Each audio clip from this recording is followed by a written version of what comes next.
thank you for being here. I know it's, I feel like Lori's like, well, you're back by popular demand and you can do the same presentation. And I'm like, okay, I guess, but I don't know if I'd want to hear me twice. So we're hopefully going to have a good time today, though. But I want you to ask questions. I want you to feel free to, just be a participatory and great studio audience. I know you will be. You guys are always like my favorite audience to like work with. We got mostly like speech therapists in here, mostly. Show of hands. Okay, just about everybody. And others that are like, I guess, either administrative or speech language pathology or assistants. Okay, so some of the techs and stuff. That is awesome. No, you guys are great. I'm very grateful to them, always. Not just, I was the hyperverbal kid with autism, so I learned to talk early and I just haven't shut up since. But like my wife is not autistic, but when she was young, she was born with a hearing impairment that they were thankfully able to repair. But she had to go to speech therapy for several years. And to this day, so my kids are at Timpanogos High School in Orem, and they're the Timpanogos Timberwolves. And my wife still can't say wolf to this day. She was able to learn a lot of things through speech therapy, but not that. So my kids just think it's hysterical. And the other day, my autistic son was anchoring their little morning show that they do. And she was like, Joseph was on T-Wolf TV. And my kids were like, say T-Wolf, Mom, and T-Wolf. And she's like, this is so much fun. But I am so grateful that speech therapists have helped her and helped so many people that I know in my life. So many of those who I work with who are neurodiverse were delayed in their speaking and did not speak till they were 3, 4, 5, 6, 7 years old for many of them. And yet it's amazing. If you could see them at the end of their journey in their 20s and 30s as I do, you'd be shocked at how verbal many of them become. And a lot of that is due to the hard work you guys put in. So thank you again for what you do. Thank you for being who you are. Thank you for being willing to make the sacrifices that it takes to be in the classrooms day in and day out. So enough of buttering you guys up, but I mean it. I really, really do. We're going to go through this. As Lori said, I'm a professional, right? I mean, this is my gig. Is I get to talk about autism. I get to talk about neurodiversity. But this is also personal because I'm going to be talking about some near and dear diagnoses, and I'm going to be going pretty fast because I don't want to put you to sleep. I will be sending out this PowerPoint, and my hope is that it's going to be something useful for you. That today you're going to walk away and say, oh, I have some new perspective. I have some new tools in my toolbox. And if you can say that when you get out of here, then I've succeeded, and hopefully this will be something that'll be worth your time. Because there's nothing worse than spending 3 hours at a training and going, I don't know how my life is going to be any different at all from this. But we all have to do it to keep our license and stuff, right? I've titled this Celebrating Neurodiversity. And I mean, who's heard me talk before? Lots of people. Anybody? I was on anybody hear that podcast I was on with Debbie Worthen last month? No? You guys too busy for podcasts? Okay, good. That's good. No, okay, good. Well, hopefully, again, if you still heard me and want to keep hearing me, that's great. But I sincerely believe, and I will keep saying over and over again, how much it's important for us to celebrate the differences in the minds of the people that we work with and that we serve. Because every life deserves to be celebrated. And every person, regardless of their neurological functioning, deserves to have people in their corner saying, yes, you're great, and these are wonderful things about you, and you're going to do some amazing things in the world. Okay, whatever that happens to be. Now, we have a lot of incredibly successful people at very high levels who are starting to talk about being neurodiverse now, right? We have Olympic athletes, and we've got the world's richest man coming out as autistic, and we've got Miss Americas and talent show people, and we've got dyslexic ADHD people like Whoopi Goldberg, who is also one of the only people on the planet with an Emmy, an Oscar, and a Grammy, and a Tony. She's got like the whole 4 of them. As Sir Richard Branson says, the guy who started commercial spaceflight, you should never see being different as a flaw or think that something is wrong with you. Being different is your biggest asset and will help you succeed. I know you'll have problems, but this does not mean you're lazy or dumb. You just think in a more creative way. Use your alternative ways of thinking to be creative and think bigger. And I'm going to be pretty autism focused today, but autism is just one type of neurodiversity. As I was talking with Lori and others, I know that you guys work with a lot of these and also lots of others, but Who in here has got on their caseload people on the autism spectrum? Okay, pretty much everybody. What about learning disabilities or processing disorders? Almost everybody. We've got some of the genetic conditions like Downs or Prader-Willi, okay? And things like dyslexia, dyspraxia, dyscalculia, so the learning disabilities, ADHD, right? And these are all pretty serious things, and I don't want you to think that I'm just rah-rah, everything's wonderful. I know it is a challenge, and you guys more than anybody know how challenging it is because you're working with these individuals at the most challenging point of their lives. So I want to emphasize that. You're working with them at the most challenging point of their lives. That like elementary through high school is really the most challenging point of most people's lives, but definitely for those who are neurodiverse and often developmentally delayed because of that. And there's obviously communication problems, and that's what you guys are specializing in, but we have so many problems, so many things that make it a challenge, and I'm not trying to diminish that. But I am saying we look at it too much, right?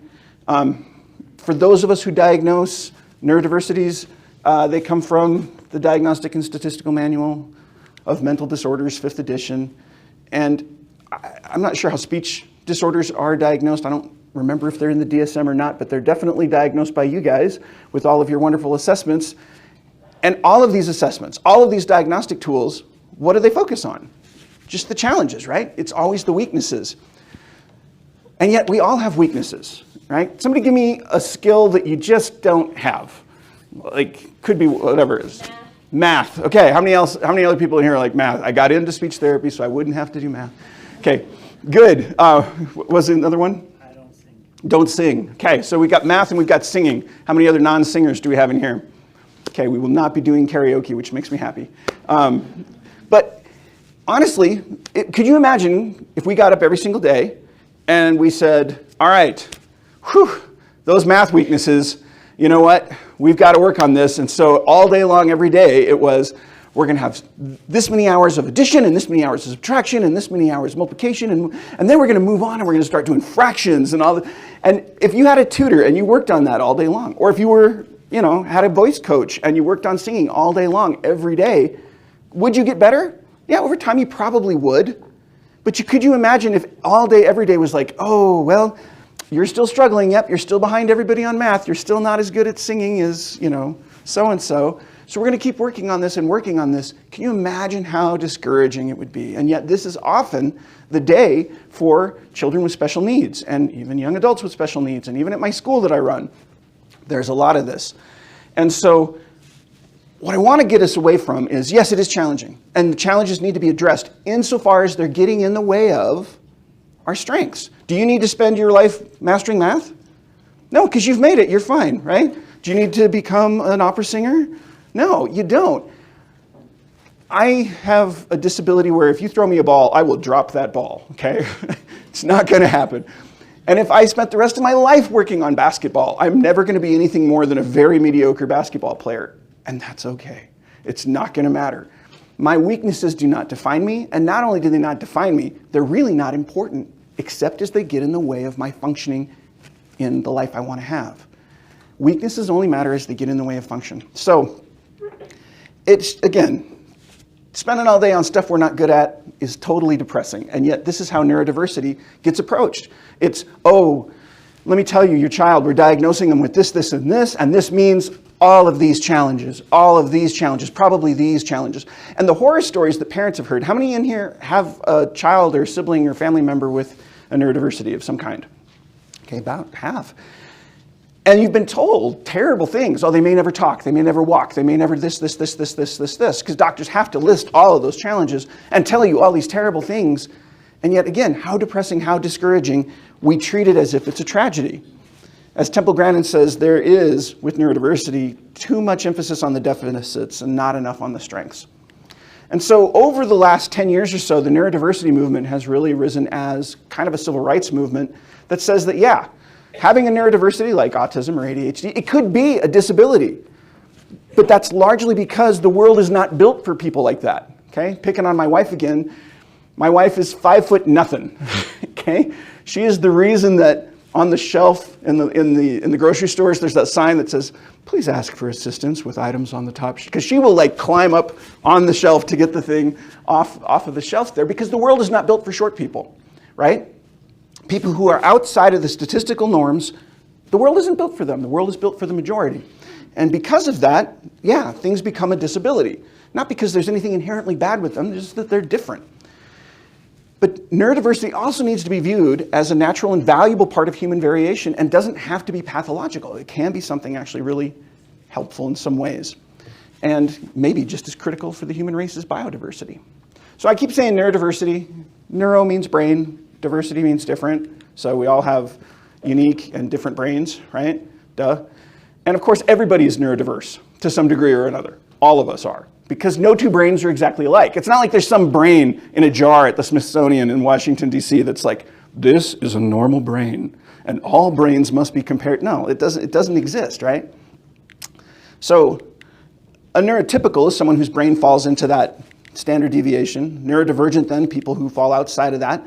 Neurodiversity is this idea of people who fall outside, and those whose brains are typical are the neuromajority. Those of us with different brains are neurominority. And as Jerry Newport says, I know of nobody who is purely autistic or purely neurotypical, because even God has autistic moments, which is why the planets spin, okay? We all of us are a little neurotypical and a little neurodiverse, and it's great. It's our diversity in our minds that brings us creativity and brings us all of our imagination and our ways to stand out in good ways, right? So the largest minority in the world is people with disabilities. About 20% of the world is neurodiverse, which again is a statistical thing because standard deviations and that 20% of the outliers. I'm autistic, which means everyone around me has a disorder that makes them say things they don't mean, not care about structure, fail to hyper-focus on singularly important topics, have unreliable memories, drop weird hints, and creepily stare into my eyeballs. Why are you the weird one then? Because there's more of them than me. And because there's more of them, and those of us with neurodiversity, and again, as an autistic person, we encounter a lot of discrimination, which has lately been termed ableism, where because our brains are different, we are treated differently. A lot of this has been well-intentioned, like even people trying to help people with autism, where well, there's a lot of people who like send terrible letters, but even New York University ran a campaign several years ago where they did ransom notes from autism. We have your son. We'll make sure he'll never be able to care for himself or interact socially as long as he lives. This is only the beginning. Autism, right? You know, even my field, the BCBA's behavior analysts have had a lot of scandals with it. And of course, Autism Speaks is the largest autism charity in the world. And you'll see a lot of autistic self-advocates like myself who really aren't super fond of Autism Speaks. I can see some good in them, but you'll see a lot of autistics that have t-shirts that say things like, Autism Speaks doesn't speak for me. And it's because of stuff like this. This is an actual fundraising commercial from just 12 years ago. Well, 13 now. They raised money off this, and this is the reason also that the puzzle piece is not super popular sometimes with self-advocates. I am autism. I'm visible in your children. But if I can help it, I am invisible to you until it's too late. I know where you live. And guess what? I live there too. I hover around all of you. I know no color barrier, no religion, no morality, no currency. I speak your language fluently, and with every voice I take away, I acquire yet another language. I work very quickly. I work faster than pediatric AIDS, cancer, and diabetes combined. And if you are happily married, I will make sure that your marriage fails. Your money will fall into my hands, and I will bankrupt you for my own self-gain. I don't sleep, so I make sure you don't either. I will make it virtually impossible for your family to easily attend a temple, a birthday party, a public park, without a struggle, without embarrassment, without pain. You have no cure for me. Your scientists don't have the resources, and I relish their desperation. Your neighbors are happier to pretend that I don't exist, of course, until it's their child. I am autism. I have no interest in right or wrong. I derive great pleasure out of your loneliness. I will fight to take away your hope. I will plot to rob you of your children and your dreams. I will make sure that every day you wake up, you will cry, wondering who will take care of my child after I die. And the truth is, I am still winning, and you are scared. And you should be. I am autism. You ignored me. That was a mistake. Okay, so don't you love it? It's like, it's so just upbeat. So if you're a parent and you're told, you know, hey, this is worse than pediatric AIDS, cancer, and diabetes combined, you know, it's like, wow, that's pretty rough there, folks. Your marriage will fail, right? You saw, like, those of you who've seen the diagnostics for autism, it's right there, right? One of the symptoms, you know, parents' marriage will fail, right? It's right there. Next to, you know, you will lose socks in the dryer and all these terrible things autism will do. Take the air out of your tires, whatever. Every time I watch this, I still just feel like, ugh. And now Autism Speaks has apologized for this and so on and so forth, but this is the attitude people have. This is certainly nothing to be celebrated. This is a terrible, terrible tragedy. And yet we're taking people's brains and saying that your brain is wrong, okay? And because your brain is wrong, we've got to fix it. Now, it often is well-intentioned, but as special educators and as speech therapists and all kinds of therapists, again, I hope if you walk away with nothing else from today that you have this idea of, I'm not here to fix a person, I'm here to help them become their best self, whatever that is, right?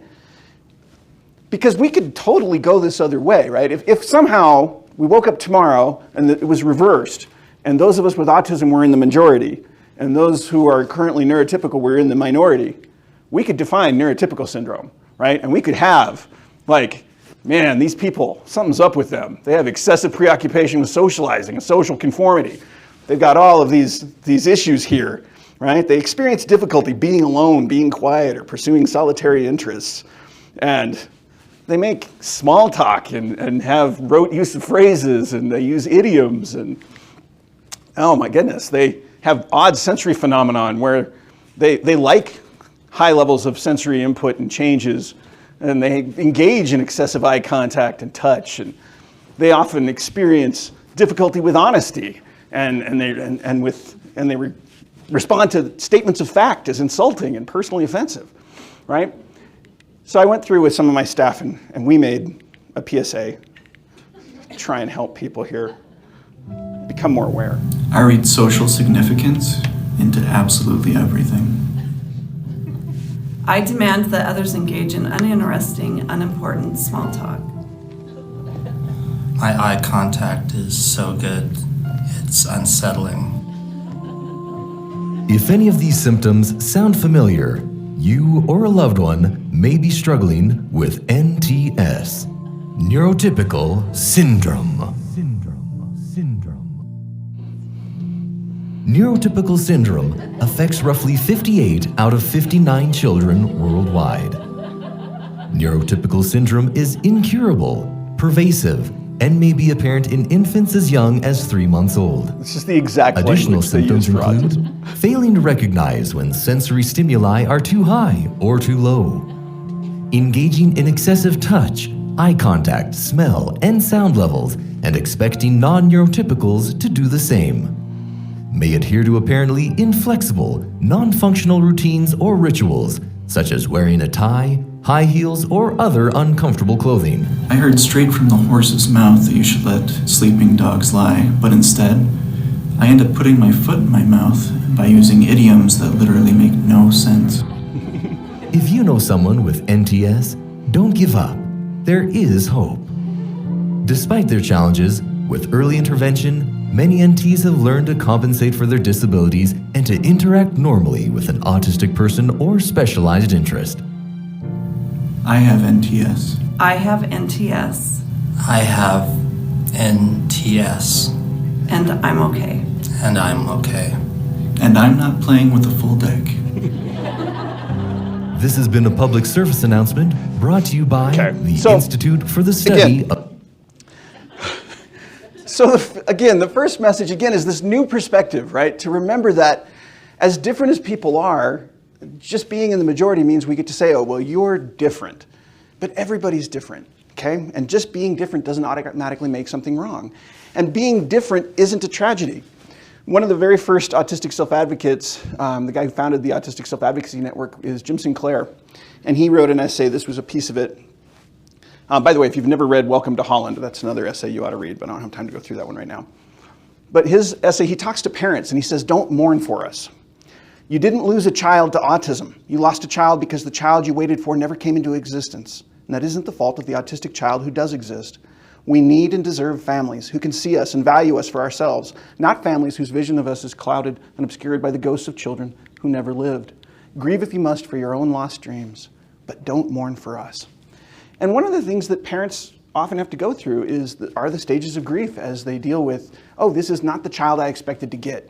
And yet, that's not the kid's fault and it has nothing to do with them. They aren't a tragedy. It's this imagined loss of comparing them to the kid you thought you were going to get. But if we focus so much on the kid we thought we were going to have versus the kid we have, it doesn't help anybody. Focus on the kid we've got and maximizing them, right? Now, the person who also has the disability may have to run through the stages of grief because the last stage is acceptance, right? And being able to accept that we're different is okay.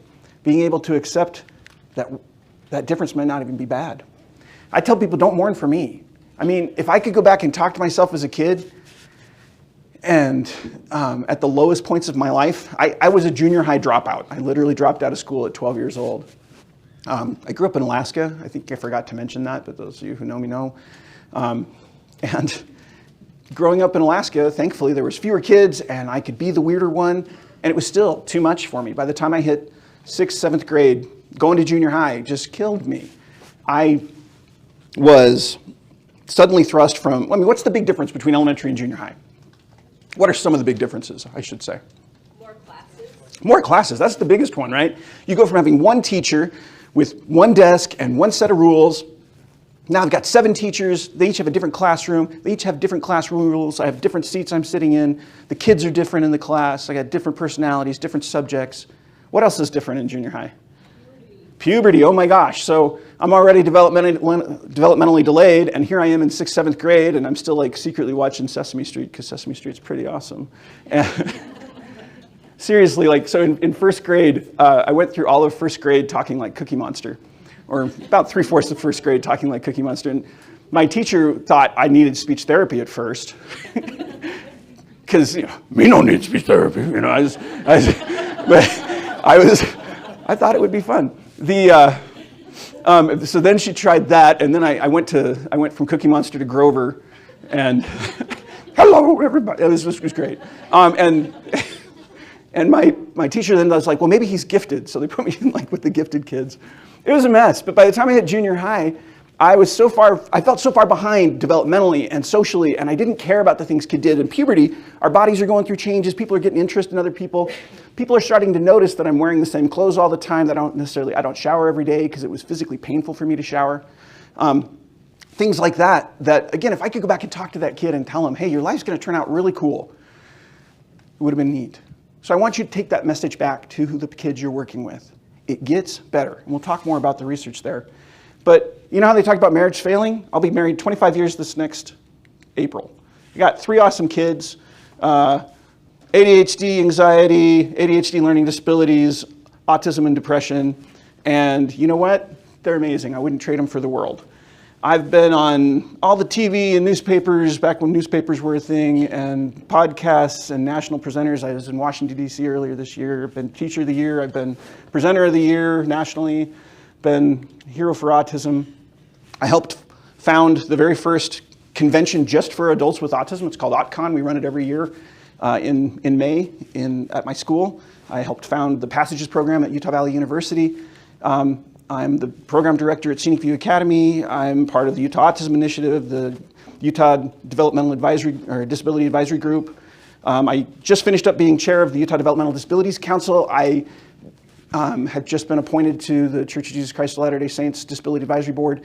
I'm living a great life to the point where I'm now turning down things that I would have been thrilled to do before. Things are awesome. And again, I'm not here to be like, look at me, I'm awesome. I want to say it's okay to brag once in a while, because all we talk about is the negatives. We've got to start talking more about the positives. Okay? There are positives. Research is showing that people with neurodiversity are naturally more creative and imaginative. Because what's the definition of creative and imaginative? Right? It's thinking differently, which is the whole point of being neurodiverse. Tons and tons of artists and authors and those kind of people are neurodiverse. We tend to be really good at learning and teaching, we're just different at it. We tend to be really good at focus and vision and being able to like see things differently, but also be able to focus on them better when we're really dedicated or passionate about something. We tend to be more resilient because the world has knocked us down so many times that we learn to get back up and get back up. And because of that, we can make very unique contributions that others can't or won't or don't. Neurodiverse strengths and skills are right there from the beginning, but they need time and encouragement to flourish. If parents could get into their children's worlds instead of expecting kids to come out to them, they'd find some beautiful things. And Dr. Miller, I think traditionally we saw neurodivergence as maybe conditions to be treated, whereas now we're actually realizing the huge benefits and strengths neurodivergent workers bring to the workplace. So, okay, we say, all right, there's some strengths. Yeah, there's some challenges, but there's some strengths. How do we go from that to celebrating? So this is an opinion piece by Dr. Devin McEachran, who I'm pretty sure is neurodiverse herself, but... Neurological differences like autism or ADHD are considered to be dysfunctional disorders and disabilities under the medical model of mental health. There's too little attention given to enabling people with neurologically different minds to be accepted for themselves, to discover and celebrate their strengths, and to find a place in society that values their differences. When most of us think of diversity, we think of things like race or sexual orientation, but there's a different kind of diversity you might not know about, neurodiversity. Neurodiversity is the concept that neurological differences among people should be recognized and respected. I believe it's time for this new social movement, the neurodiversity movement, to take off.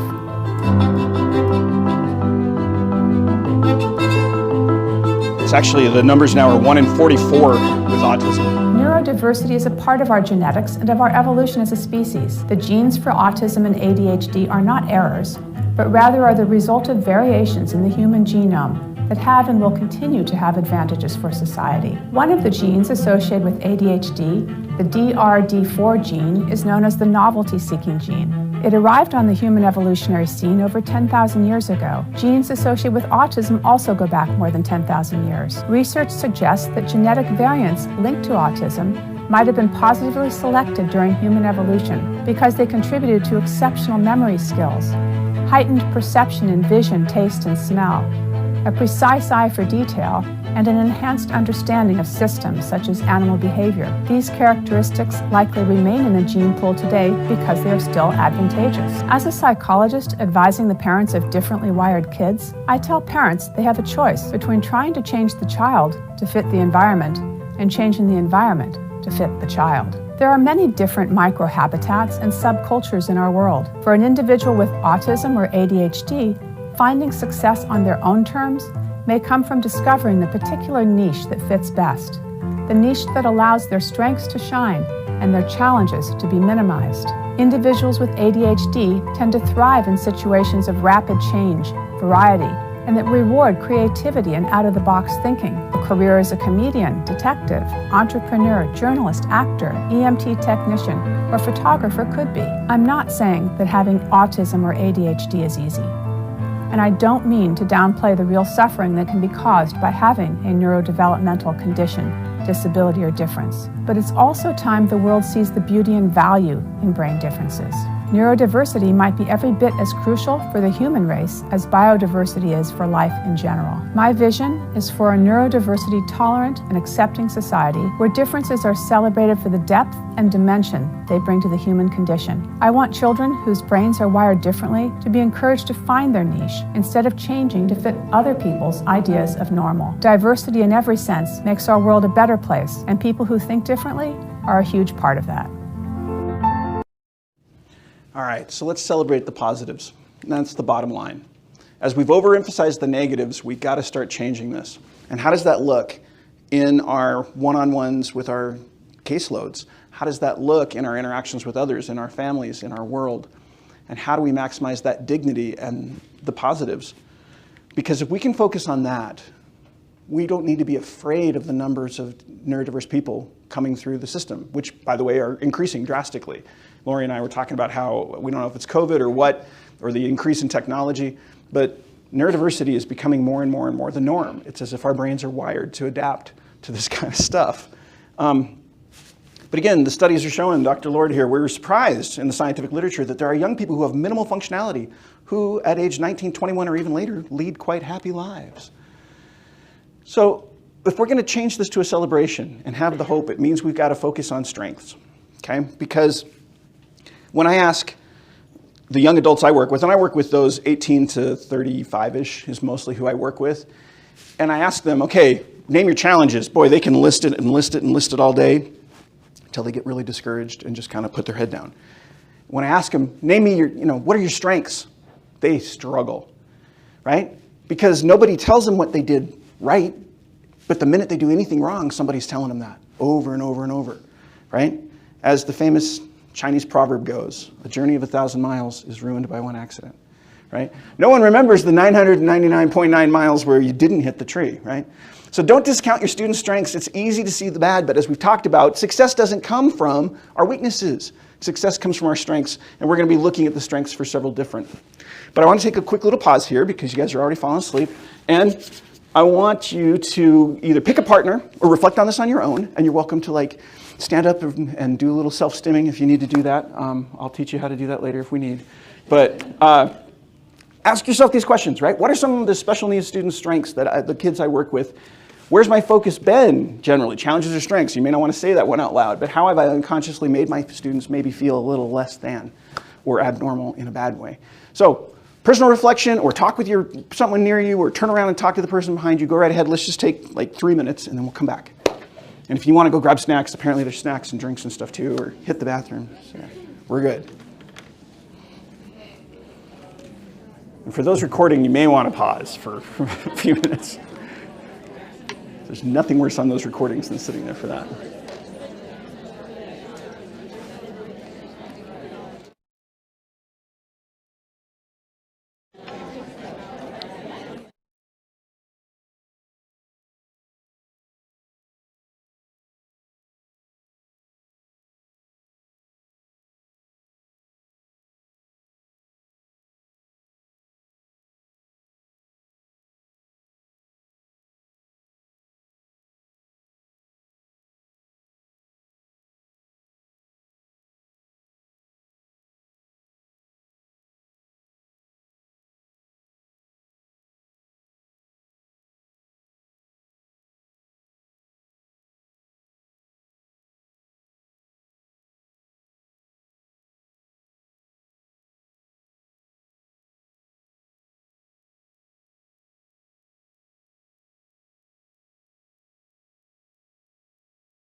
All right, let's wrap up and come back together.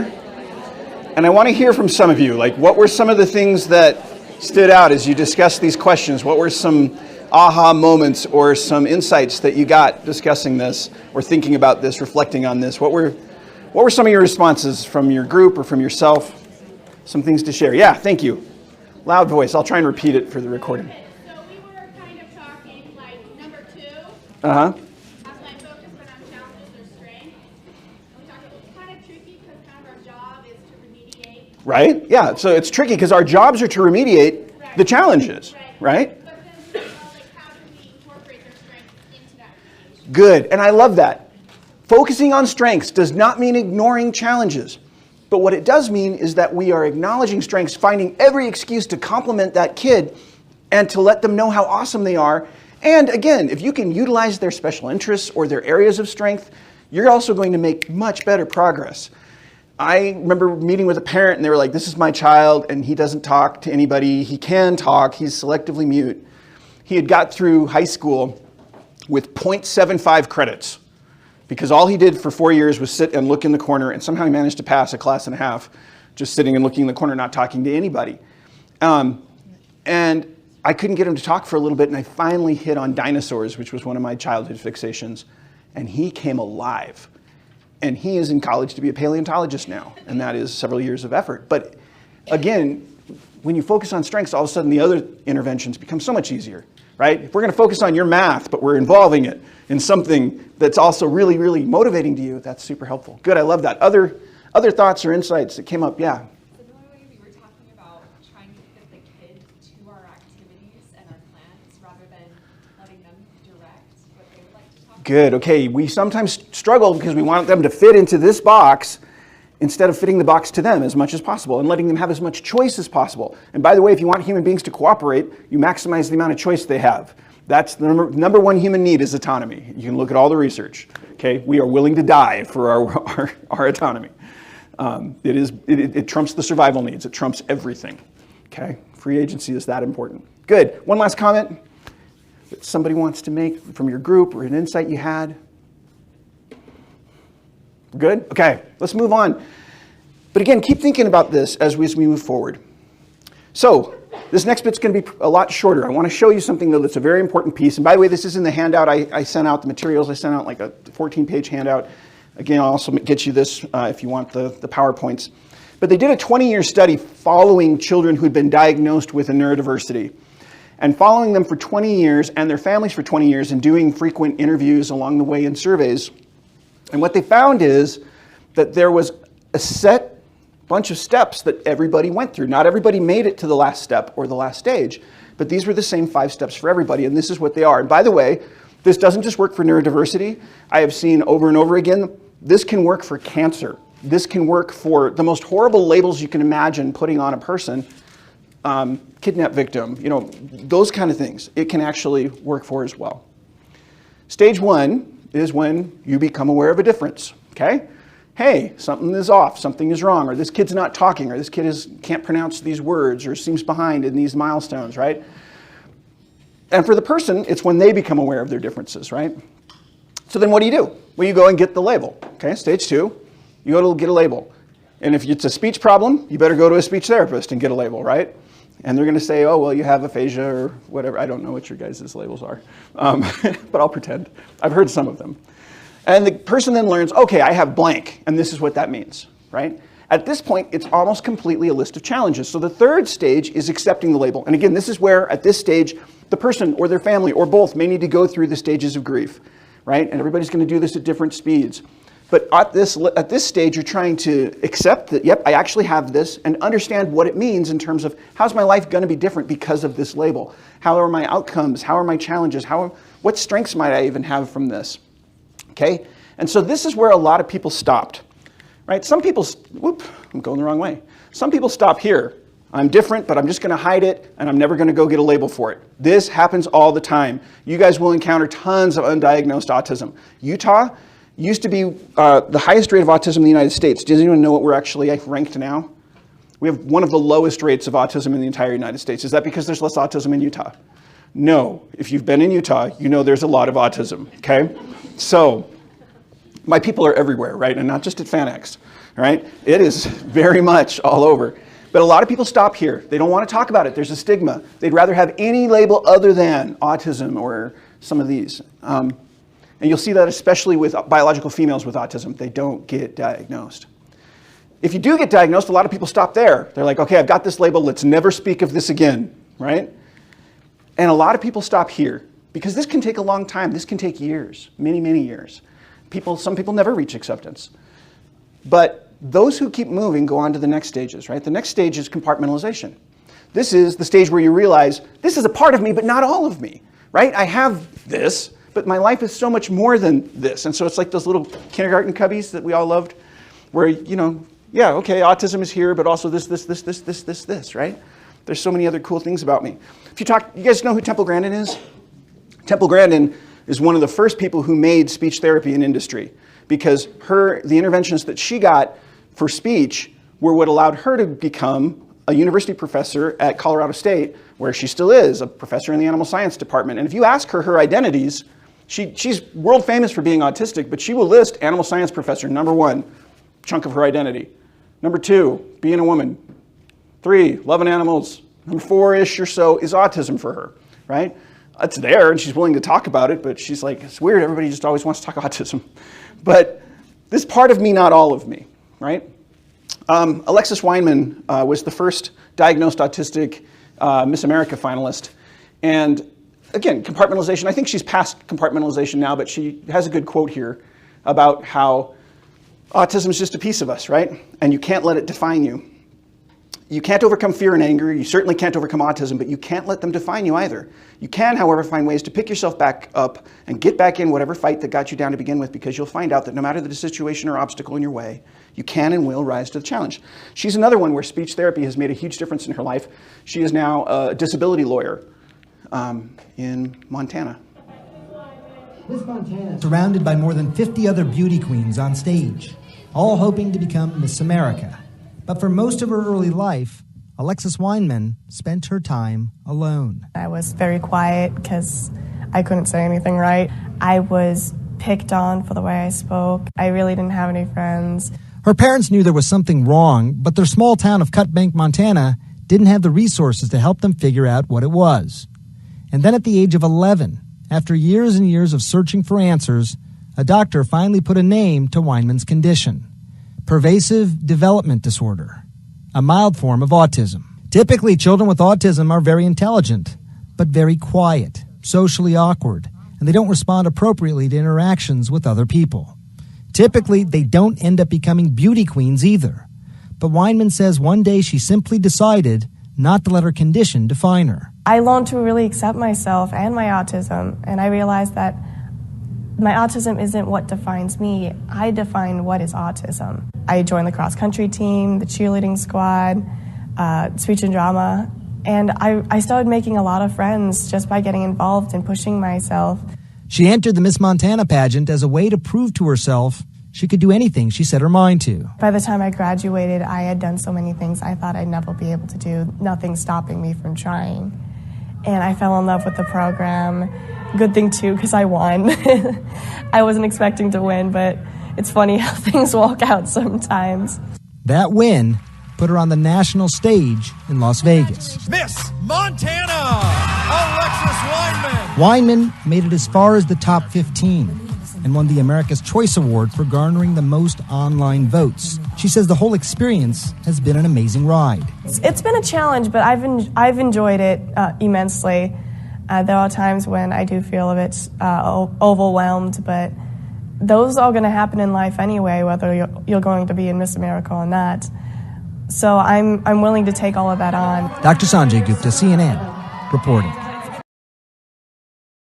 This is her saying, yeah, there's a piece of me, but not all of me. It doesn't define me. And the final stage that the most successful people reached was transformation. And this is the stage where people start saying, oh my gosh, I'm actually, not only do I have it, not only do I accept that, not only is that a part of me, it's an important part of me, and I'm glad I have it. And again, if you've seen people in your life with some of their hardest struggles, how many of you have had hard struggles? And, okay, there should be every hand. If you haven't had hard struggles, God bless you, they're coming, okay? But oftentimes, how many of you looking back on those struggles would say, like, I wouldn't trade what I've learned or what happened because of that struggle, right? Many of you have reached that point. And if you haven't, I promise you can get there. That's what transformation is all about. I'm thankful I've had to deal with this, right? So as we look at the neurodiversity spectrum and all the different types of neurodiversity, we've got to see that everyone's brain has strengths, and we can transform those differences from something that is a tragedy or something to be ashamed of into something that could be really cool, okay? This is an alternative way to look at the spectrum of neurodiversity, which I use with my students and is very helpful. So we're going to talk about celebrating neurodiverse strengths, but first let's have another little quick self-reflection, right? Take 2 minutes, right? Look at those 5 stages and how have you seen them? And what do you do to help your student be able to move toward acceptance, compartmentalization, and transformation? Okay, go ahead. Take a couple minutes.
Find a good example of someone that they've seen move through all 5 stages, or like seen that in their own life with a challenge they've had to face, or just a cool thought someone had about your kiddos you're working with. I can say kiddos in here because you guys work with kiddos. In my school, it's all students. And I get mad at anybody who says kiddos. I'm like, some of them are older than you to my text, but any thoughts? Okay, yeah, thank you. No, I always appreciate the participant who will speak. Again, you guys are my live studio audience. I'm going to need, we need better snacks or something here. Here we go, yeah. Go ahead. So I was actually thinking about my brother. My brother received an autism diagnosis when he was 17. Okay. He had just graduated from high school and received an autism diagnosis.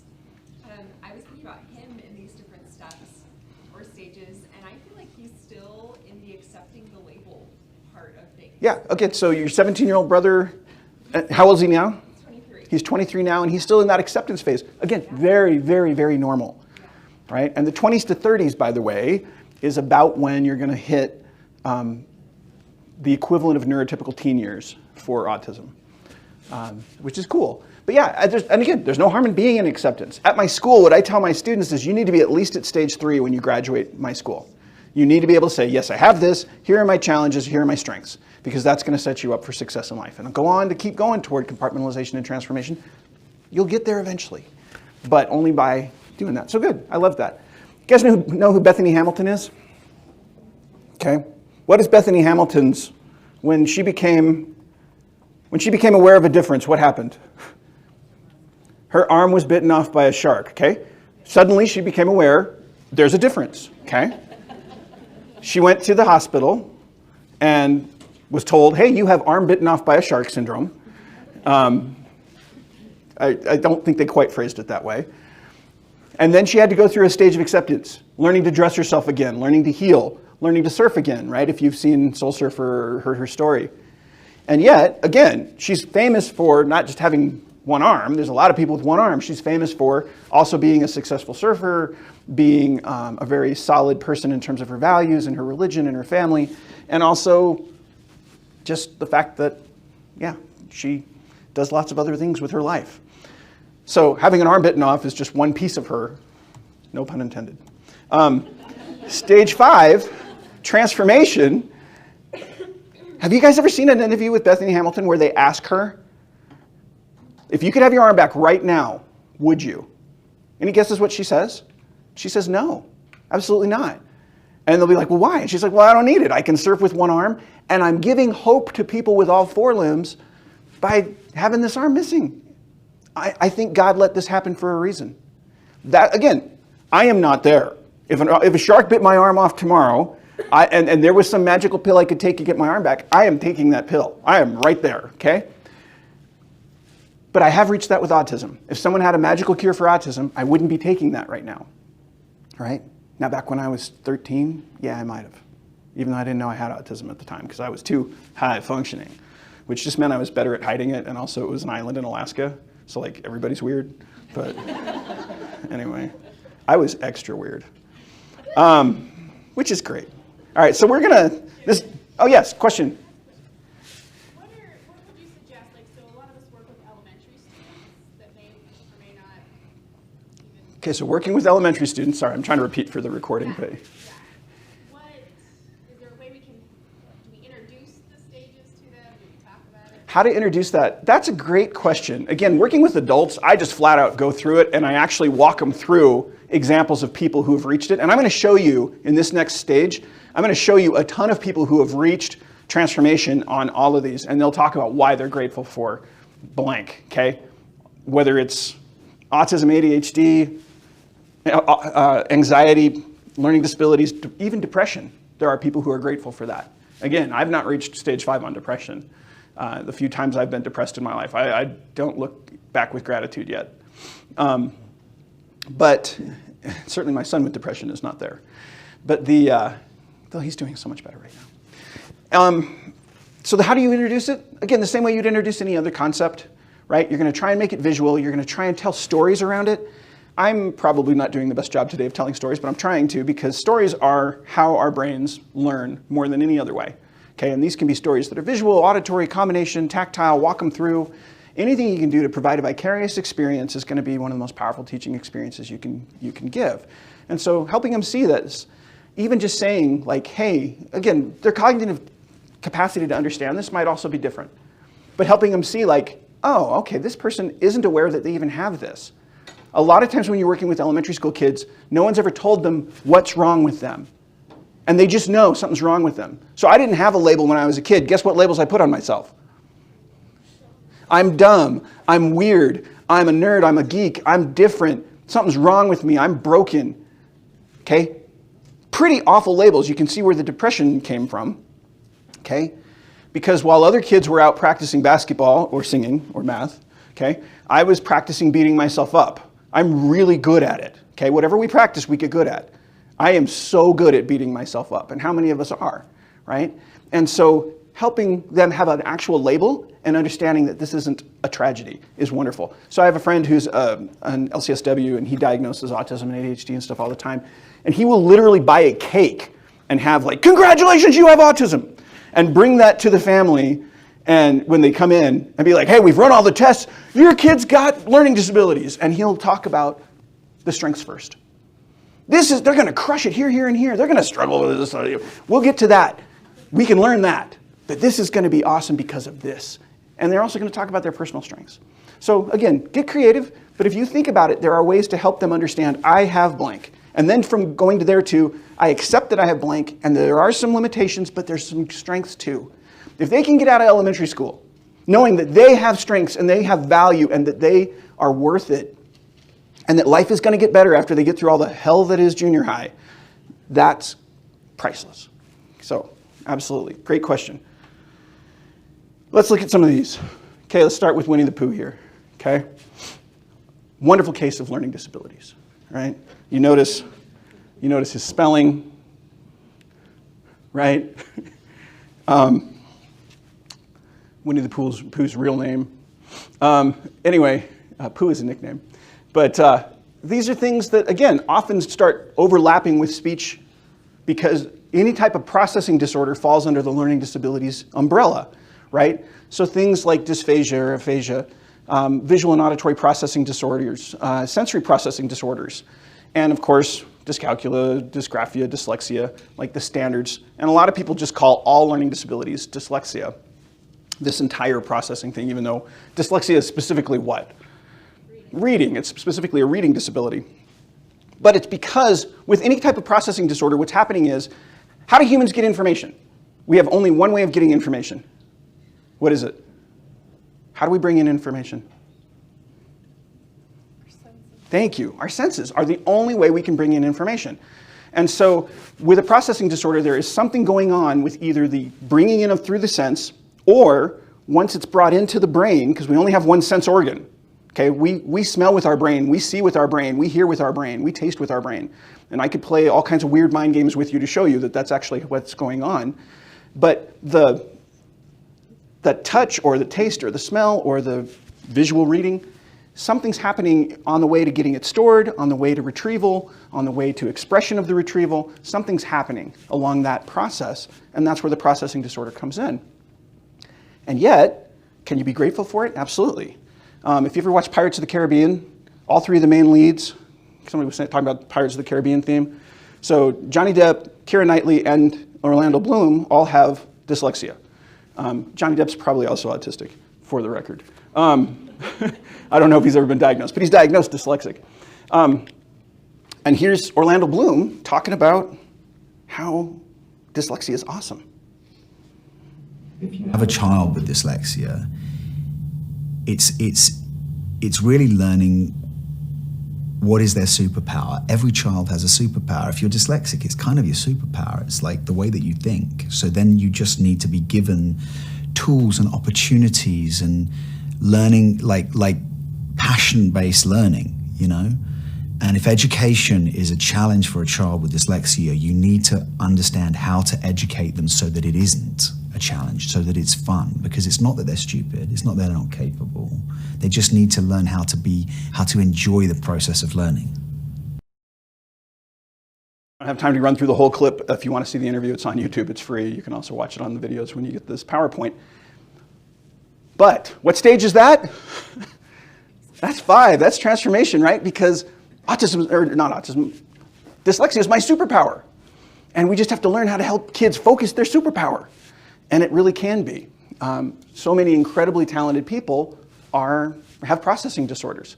And even my inability to play sports is probably not my autism so much as I have a physical bodily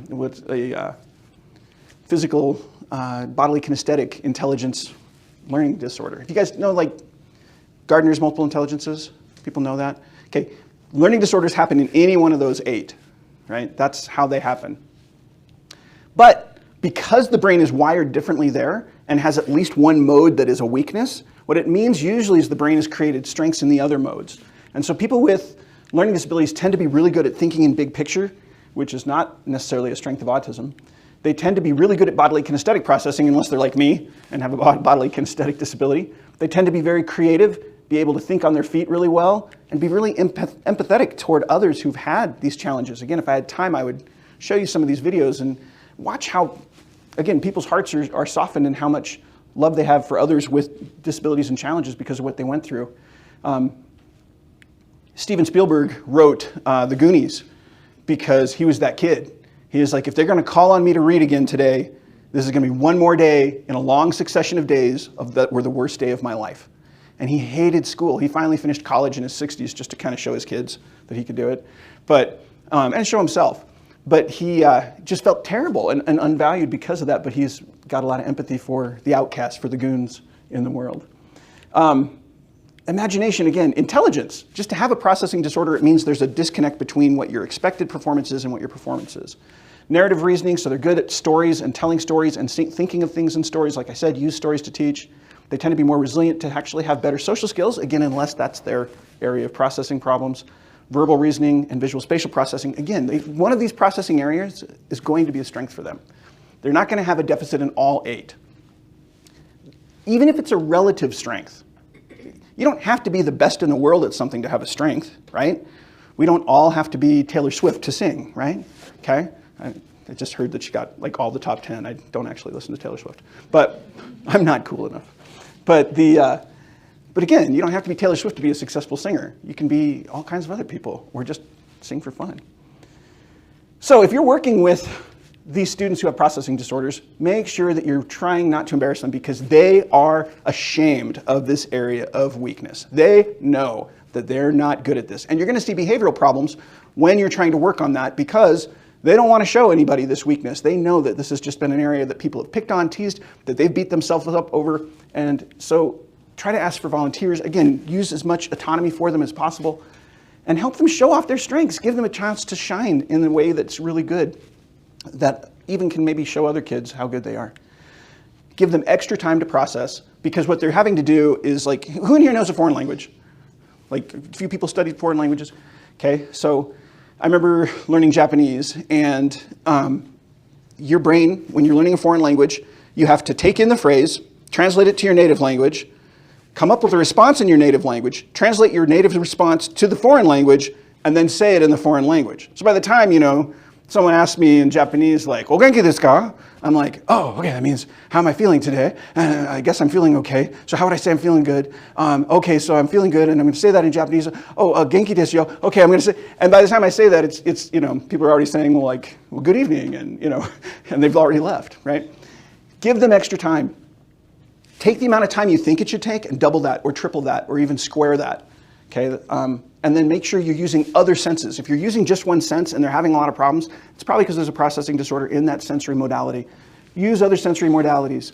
Bring those in. Make it visual, make it auditory, make it tactile, make it movement-based, and watch how much better it goes. A lot of people are very different when you change the modality. All of a sudden, you're accessing that brain that is the really only sense organ we have. And then break those tasks down into really manageable, tiny slivers so they can have success. And then repeat that and repeat that and repeat that, the task analysis piece. Other tips people have as you're working with students with processing disorders, something that's worked really good in your practice that you'd want to share, that you wish someone had told you when you were starting out as a speech therapist? I keep seeing movement of people scratching and uncomfortably shuffling, and so I'm going to accidentally call on folks here. Okay, we're there. Don't let them believe that they're a bear of very little brain, okay? They're awesome. Now, let's talk about our Tiggers, right? The ADHD people of the world. And again, this is where there is a lot of problems with forgetfulness and losing things, distraction, hyperactivity, disinhibition, right? You saw on the one video they were talking about famous people with ADHD, and they showed Will Smith. Again, he's been very successful jumping from career to career and role to role. And he still has impulse control problems, as you may have noticed at the Oscars, okay? All right, and again, he feels terrible about it. It is what it is. But can you reach transformation on ADHD? Absolutely you can. 40% of Fortune 500 CEOs have ADHD. 40%. And this is my favorite ADHD YouTuber. This is Jessica McCabe. She runs a channel called How to ADHD. And I absolutely love her approach and her little short videos that are very ADHD friendly and also just good for autism and all other neurodiversities. But somebody asked her about, wait, so can you be glad you have ADHD? And here she goes. ADHD. My favorite aunt had it too, so when I was diagnosed as a kid, it was like getting to join this cool club. But after a year of research, I've discovered it's responsible for a lot of challenges that I didn't realize. I still love my ADHD brain, but some days when I'm sleep deprived, when my symptoms are worse than usual, and I'm buried under piles of research talking about the potential negative consequences of having ADHD, I have to wonder, would I rather not have it? It's easy to fall into that kind of thinking when you're focused more on what you've done wrong than what you've done right. But as somebody told me recently, ADHD is not a failed version of normal. Our brains just work differently, and with those differences come a lot of strengths. So yeah, even on my worst days, I'm glad I have ADHD. And here's why. Here are my 10 favorite things about being a brain. Number 10, we are enthusiastic. Does this mean we might talk over you sometimes? Absolutely. But it also means we give the biggest hugs, get excited about the smallest successes, and you'll never have to worry about awkward silence. Number 9, we're willing to take risks. Yes, this can mean we burn ourselves with steamers sometimes, but it also means we jump headfirst into challenges and opportunities when others would rather play it safe. According to my research, ADHDers are 300% more likely to take the risk of starting their own business, and sometimes those risks pay off. Number 8, we're resilient. Failing a million times means coming out stronger. Things not going according to plan is just another day at the office. So when everybody else is freaking out, we are working on solutions. Number 7, we are funny. Failing a million times also means developing a sense of humor. You can't walk into walls, pull your keys out of the freezer, or show up 15 minutes late to work on your day off. Again, without learning to laugh about it. That sense of humor not only helps us get through our challenges, but makes life fun for everyone else around us. Number 6, we're generous. I've never met an ADHDer who wasn't willing to help when somebody needed them. You don't have to go very far to see that for yourself. We have the best community on YouTube, and that's because of your generosity in sharing your own experiences and helping other people through theirs. Number 5, we're creative. We create stuff, whether this comes naturally or is something we develop as a result of having to find our way in a world that's not built the way we are. ADHDers tend to think outside the box, find solutions where other people see walls, and are generally pretty imaginative. We love to create, and our constant stream of ideas might make it hard to finish any one of them, but the fact that we get bored easily and seek novelty means the things that we do create tend to be pretty cool. Number 4, we're forgiving. We aren't perfect, and we don't expect anybody else to be. You're running late? Me too. Said something you didn't mean? It's okay. I've been there. Forgot to message me back? It's fine. I love you anyway. We've learned, or are still learning, that being a good person doesn't mean you never mess up. So just let us know you care and don't worry about being perfect. We'd probably get bored if you were. Number 3, we can hyperfocus. Yes, technically hyperfocus is an inability to switch our attention when we probably should. It's also how I can write for 10 hours straight or stay up all night researching how ADHD affects our ability to sleep. Accomplishing anything worthwhile means doing a lot of work. And when we are passionate about something, a lot of work is not a problem for us. In fact, a lot of creative types credit their success to their ADHD for this reason. And they say ADHDers are lazy. Number 673.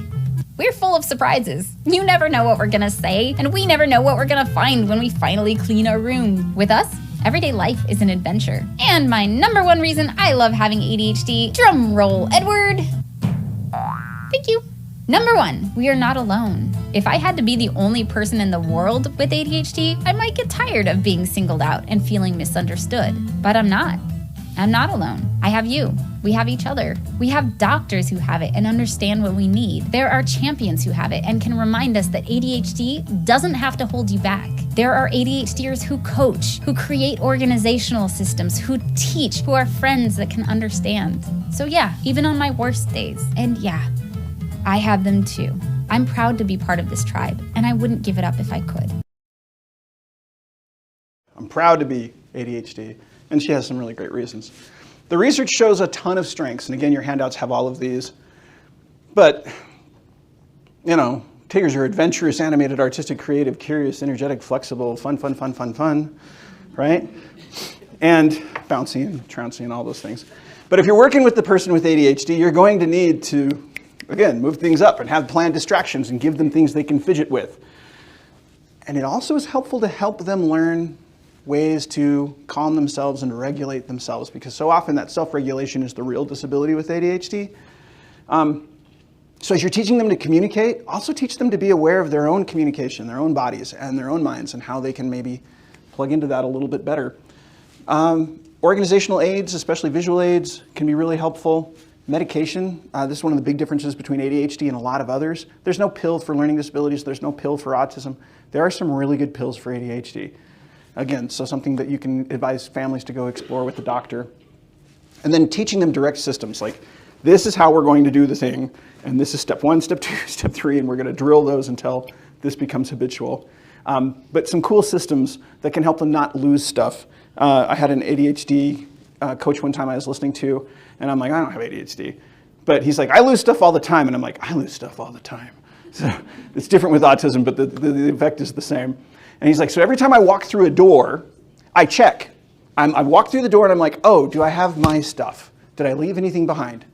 And it's like just a natural cue every time I walk through the door. And all of a sudden, I started employing that in my life, and I very rarely lose things now. And I feel so proud. It's great. Again, she's got a billion things on her channel if you go to Jessica's channel, but it's awesome. Any other tips for ADHD in here? Anybody want to share? Okay. All right, let's talk about the owls and the rabbits, right? The autism spectrum, where your interests might be a little more important than your social skills. And autism, again, has a lot of deficits, but it's got a lot of strengths too. Mostly communication deficits, verbal and nonverbal, sensory issues. All of these are common with ADHD as well, but not to the degree. And autism also can hyperfocus, but much more so than ADHD can. To the point that, yes, on Halloween, I was trying to get to a class to teach, and I saw one of my students, and I was like, oh my gosh, your costume's amazing. And I had the next half hour of her following me around talking about what version of Loki she was dressed as and why. And it was awesome, but it was also like, okay, you don't have to download the whole file right now. Well, anyway, Jake Barnett, he's in his 20s now. He has a PhD in astrophysics, and he's amazing. I got to sit on a panel with him a few years back at the UVU Autism Conference. But this is Jake when he was 13. He was on 60 Minutes because he started college at age 8, okay? And he was a nonverbal kid. But listen to him, again, talk about his autism here. Told us that you're very proud of your autism. That, I believe, is the reason why I am in college and I am so successful. It is the rise as to my love for math and science and astronomy, and it's the reason why I care. Otherwise, I wouldn't have gotten this far. I don't know what's going on necessarily with the videos. I think sometimes this presentation is just so big, it can create issues with the transmission of the videos. I'm not sure, so I'll probably reduce a little bit of the videos. So I probably won't show you this one, but this is Rosie King, and you can look it up. It's free on YouTube. She did a TED Talk on her autism and why she wouldn't trade it for the world, because her autism is so closely connected with her imagination and who she is as a person and the amazing, unique person that she is. Let me show you one more. Any Big Brother fans in here? I don't watch reality TV. I don't watch much TV. But apparently, Brittany D'Angelo was a finalist on Big Brother, I think last year. And she is a kindergarten teacher in New Jersey who is also a nonverbal kid with autism. And now she talks like anybody else from Jersey. So very big talker. But listen to Brittany here as she talks about her autism.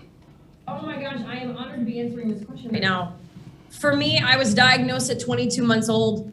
Every single person upon my diagnosis, I was nonverbal, I had no eye contact, and I had no social cues at all. So for me, coming from being diagnosed at 22 months to sitting in this chair right now, being able to speak and come on Big Brother, what I say to everyone is, everyone can do this. Never give up on your dreams, never back down from a challenge, and if something's hard, that's okay. It's okay because it's gonna make you stronger in the end. For me, I have had to work harder than everybody else to get to this point, and so many people wrote me off. My mother calls me a miracle on a daily basis because me sitting here was not the plan. It just wasn't. So many people helped me along my journey. I am honored to even be sitting here right now in front of all of you being able to speak on this. But for me, my autism has made me stronger. It has absolutely made me the strong, confident woman that I am today, and I am proud as hell of it And I'm proud as hell of the journey that I've been on, because for me, it's my journey. And I'm proud of that. So be proud of your journey. Be proud of every obstacle you have to overcome, and be okay with the obstacles happening, because they make you stronger in the end.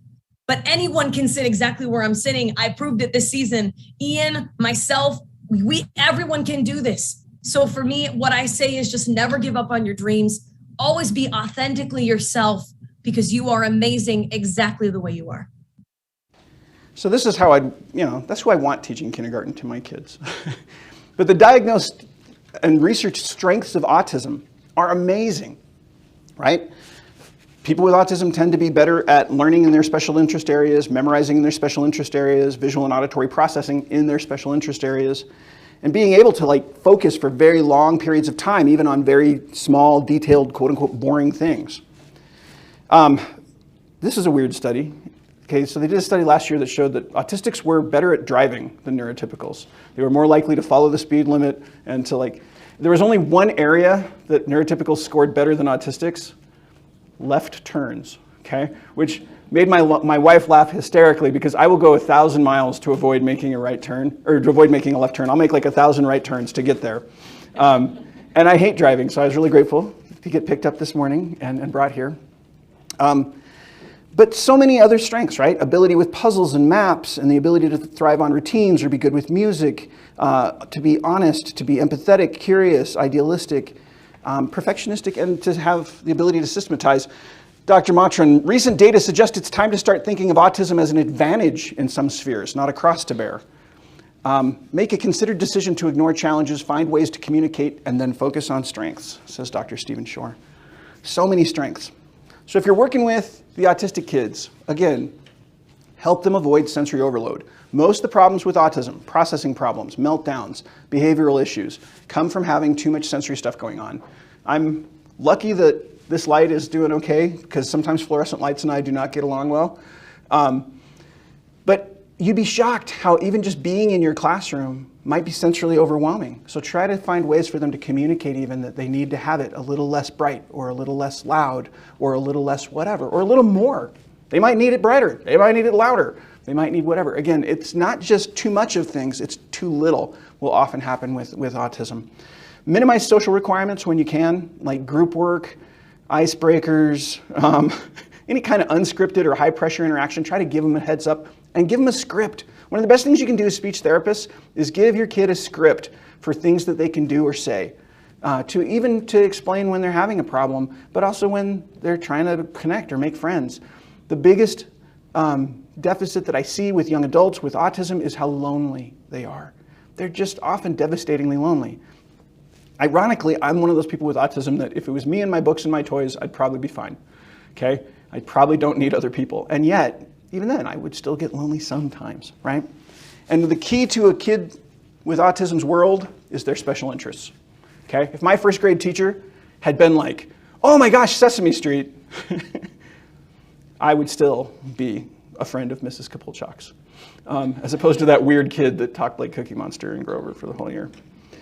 Can I ask you a quick question? Yeah, please. Do you have an opinion on autistic people letting other people know that they're autistic versus not letting people know that they're autistic? Yeah, my opinion is that it's the same as any other label. It's a personal decision. It has to be based on whatever.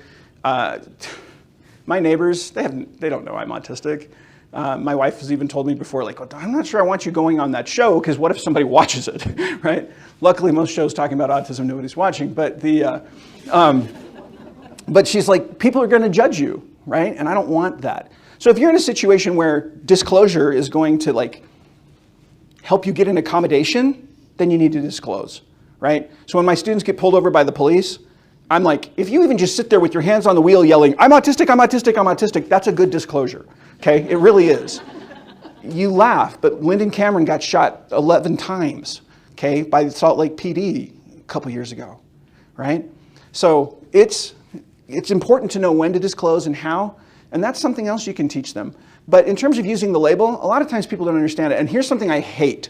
I don't know if you've seen this in your schools, but when I was younger, because I'm old, we used the R word to express kids with disabilities. That was the word. And that was replacing moron, which was replacing idiot. So I mean, we keep trying to change it. What's the word now for kids that have special needs, the generic catch-all? Oh, they're autistic. And that's like really totally not cool or fair. And so, again, in those situations, telling people you're autistic isn't helpful. So what I'll tell them is this: disclose just a piece of what you need to disclose. Hey, I struggle with loud noises. I struggle with lights. So is it okay if I wear these dark glasses? Is it okay if I wear my headphones? Or, I'm terrible with names. I'll come up with jokes, help them come up with funny ways to express even that they're terrible with names or whatever, but that they want to do it, because you don't need to fully disclose, right? I mean, if I walk up and I'm like, hey, I just need to talk to you for a minute and let you know, you may not be aware, but I have Asperger's syndrome, and Asperger's syndrome was named by Dr. Hans Asperger, who was a Nazi scientist during World War II, he worked with the Fuhrer, but he had kids that had schizophrenia, but they didn't have schizophrenia. He said this group of kids was different than the other kids with schizophrenia, and they had something else, and he came up with this new syndrome for it that's now incorporated into the autism spectrum. Nobody cares, right? Nobody's wanting that. I care because like one of my special interests is autism. But and I can talk about it all day. Like 3 hours on this is like nothing for me. I'm just sorry if this is a lot of time for you guys after Halloween. But we'll get to another break here soon. But the disclosure is important. So there's no right or wrong answer. They need to be able to say yes or no. And just like any other protected health information, if you guys are HIPAA familiar, they should be able to protect their diagnosis and not have to disclose if they don't want to. All right, but saying I have a challenge, that's what's really going on anyway, the time you want to tell somebody. If you get close to somebody, yeah, you might want to tell them, hey, I look at these things differently. But even just saying autism, unless they have a whole lot of context for that, doesn't mean anything, right? If I'd told people I had autism back in, the 1980s, they would have been like, oh, so you're like Rain Man, right? It's like, yes, I am exactly like Rain Man, Again, you've met one person with autism, you've met one person with autism. So it's very different with each. And great question, though. Letting them know when to tell people about their label can be a really useful communication skill. Yeah? I think a lot of times you want to think of it as a person with something, not an autistic person. Well, and that's another thing that people will ask me, do you prefer to be called autistic or a person with autism? And I personally don't care, but some people, it is a big deal. And so in the disability community and as part of the civil rights movement for neurodiversity, a lot of people with these kind of neurodiversities prefer to use disability first language. No, I am autistic, I am ADHD, I am dyslexic. And they want to use that because they want to show the world that having those labels is a great thing, and also that it's like, if this was autism, it's like, I am a person with autism. It's this little accessory I carry around with me. Check out my autism, Whereas I'm an autistic person says every single moment of my life is colored by and affected by the fact that my brain processes differently. And so I'm okay either way. It doesn't offend me at all. And if I'm in a formal setting, I will say person with autism. But if I'm with other neurodiverse people, I am autistic, and that's fine. But ask them, right? Ask them what they want to disclose. Ask them how they want to disclose. Ask them how they want to identify even. Some of them won't be ready for that in elementary school. But helping them see, again, I have challenges and I have strengths. My challenges just happen to have a name. Everybody has challenges, right? What's your full name? Jeffrey Glenn. Jeffrey Glenn, okay. So I'm going to out him right now, but he has a terminal case of Jeffrey Glenn syndrome, okay? And he does, because there's never been a Jeffrey Glenn before, and there never will be again. And you're a unique combination of brain, body, experience, all of that, conditioning, means that you have something different than everybody else. And you have challenges? Yes, you do. And they're unique to Jeffrey Glenn syndrome. That's a hard one to say. We'll have to put you on a Glenn spectrum or something. Or a Jeff spectrum. There's a spectrum of Jeffs. There you are. Sorry, we're going way afield. But the bottom line is this, again, all of us are different, and so being able to identify our challenges is actually a really cool thing. The fact that my challenges have a listing and a lot of research behind them helps me be able to navigate those challenges and know how to approach those challenges and how to help my son. Many people don't ever have anyone chart their challenges, and then they're struggling in the dark, okay? So it is what it is, but I don't know. I don't know if that's an answer to your question, but ask the person how they would prefer to identify and help them understand how they're to do that. Enough on this. Again, I could talk about this for hours. Let's move on. The piglets, okay? Anxiety disorders. How many people with anxiety disorders? How many people too afraid to tell anyone they have an anxiety disorder? Okay. Autism comes with anxiety disorders. Okay, I've never taken medication for autism. I have taken medication for two things, depression and anxiety. I don't now.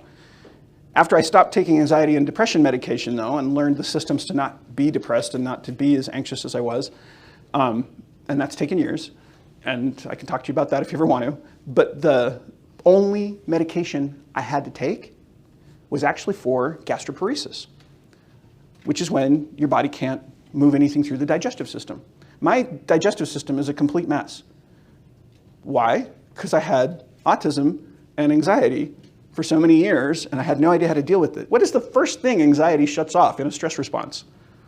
Digestion, right? I'm running from this tiger, but I could really go for a sandwich right now. Nobody's doing that. Your brain is like, no, eat later if there is a later, right? So one of the first things that a stress response does is shuts off your digestion. So that's actually where I've had a lot of problems with that. So anxiety has really long-term things, but anxiety becomes over time a different brain wiring. It is a neurodiversity insofar that your brain is responding and processing differently with anxiety than it is when it doesn't. Many different kinds. Captain America almost wasn't Captain America.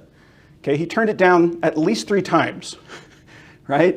The legends are not clear exactly how many times he told Marvel, no, go shove it, I'm not going to be Captain America, because his anxiety disorder was so bad, and he just kept thinking about all of the things that, like, if I did this, and what if it hits, and then I'll have to do press, and I don't want to do press, and I don't want to go on these shows, and I certainly don't want to commit to 10 movies. I mean, oh my gosh, that's like years of my life, and I don't want to do this, and what if this happens, or what if my family gets too much public attention, or what if I can't be anonymous anymore, or what if? And turned down Captain America, and everybody in his life is like, Chris, you're an idiot, go do Captain America.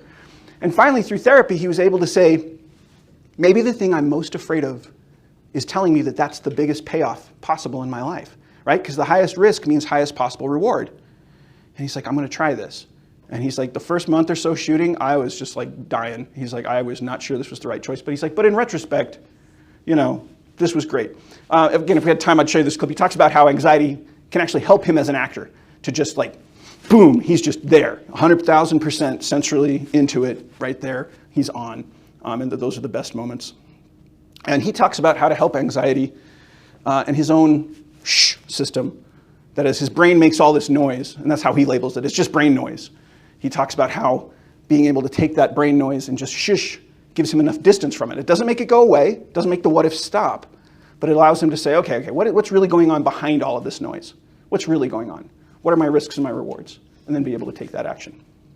Anyway, let's go to the Eeyores. Let's go to depression. And then I'll show you the strengths of anxiety and depression have a lot of overlap in the research. So I'll show you those.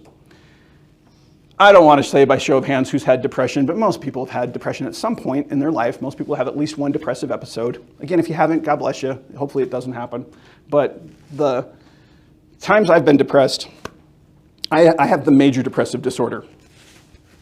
And so when it hits big and it hits hard, and like getting out of bed, doing simple things like showering, like become almost impossible. And all the things I love to do, okay, suddenly I don't want to read or build with Lego. Could you imagine, right?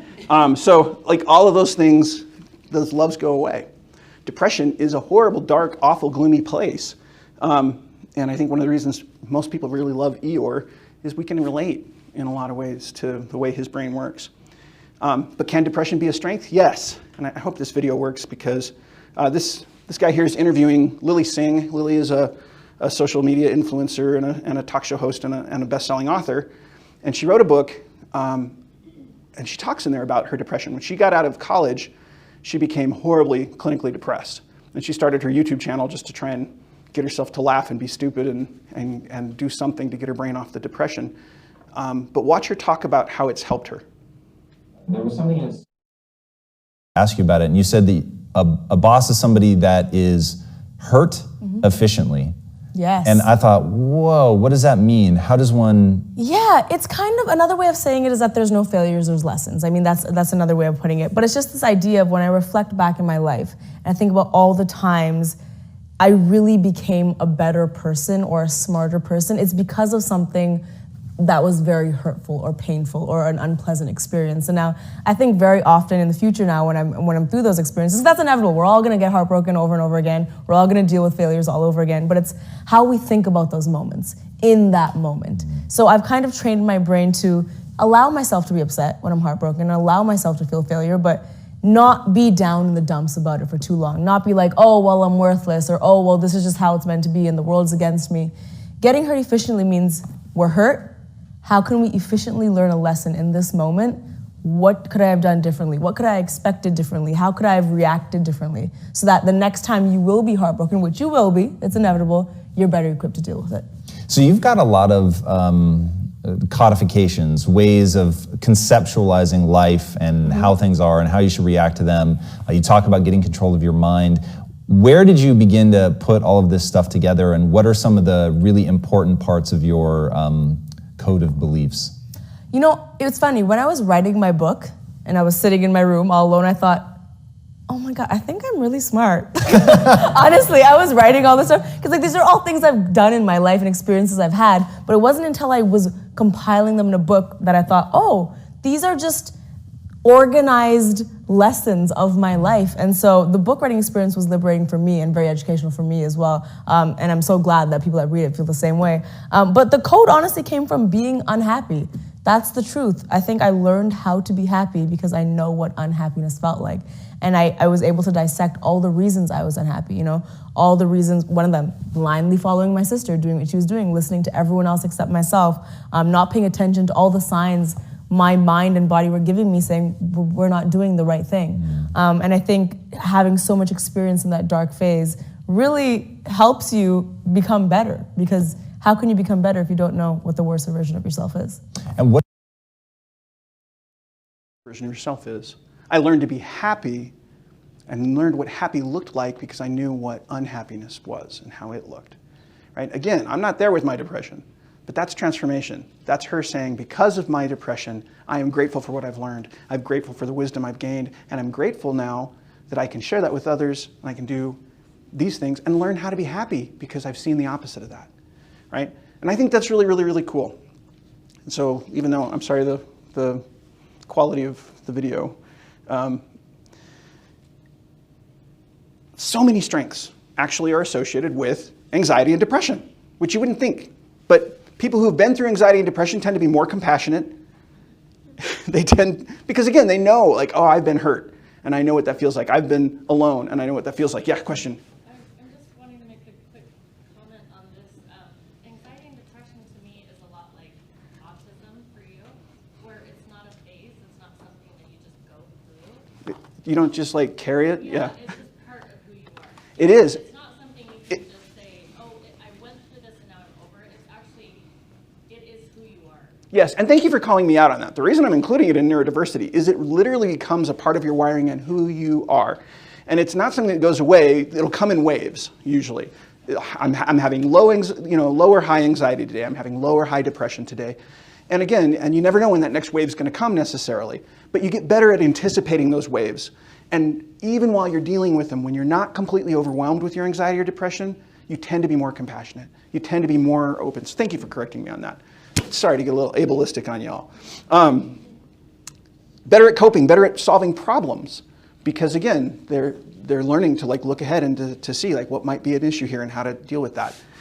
Again, better with relationships when they're able to focus on those relationships, or managing stressful situations. They've learned how to say no. They've learned how to value other people. They've learned, this is a weird one, they tend to be better at detecting deception. They become less gullible and more easy to spot when someone is lying to them. They don't see the world with those rose-colored glasses anymore. They're not blinded by that. And yes, creativity. A lot of the most creative people on planet Earth experience chronic anxiety and depression. And some of the best authors and creators out there. Depression is part of the human nature, the design of human nature, and just because it's painful doesn't mean it's bad or without its uses, says Dr. Thompson. The research is showing that, yeah, even that can be there. You are working with a lot of kids who are in special needs. How many of you work with kids who have problems with anxiety or depression, right? And the older the kids get, the more likely they are to experience depression. And your ability to work one-on-one with them and teach them to communicate can save lives. The rates of suicidality of people with neurodiversity are somewhere between 2 and 9 times higher, depending on the study, than neurotypicals for suicide. And part of that is the inability to communicate, right? Suicide is not so much about I don't want to live, it's I don't know how to live, right? I don't have the skills to keep going here.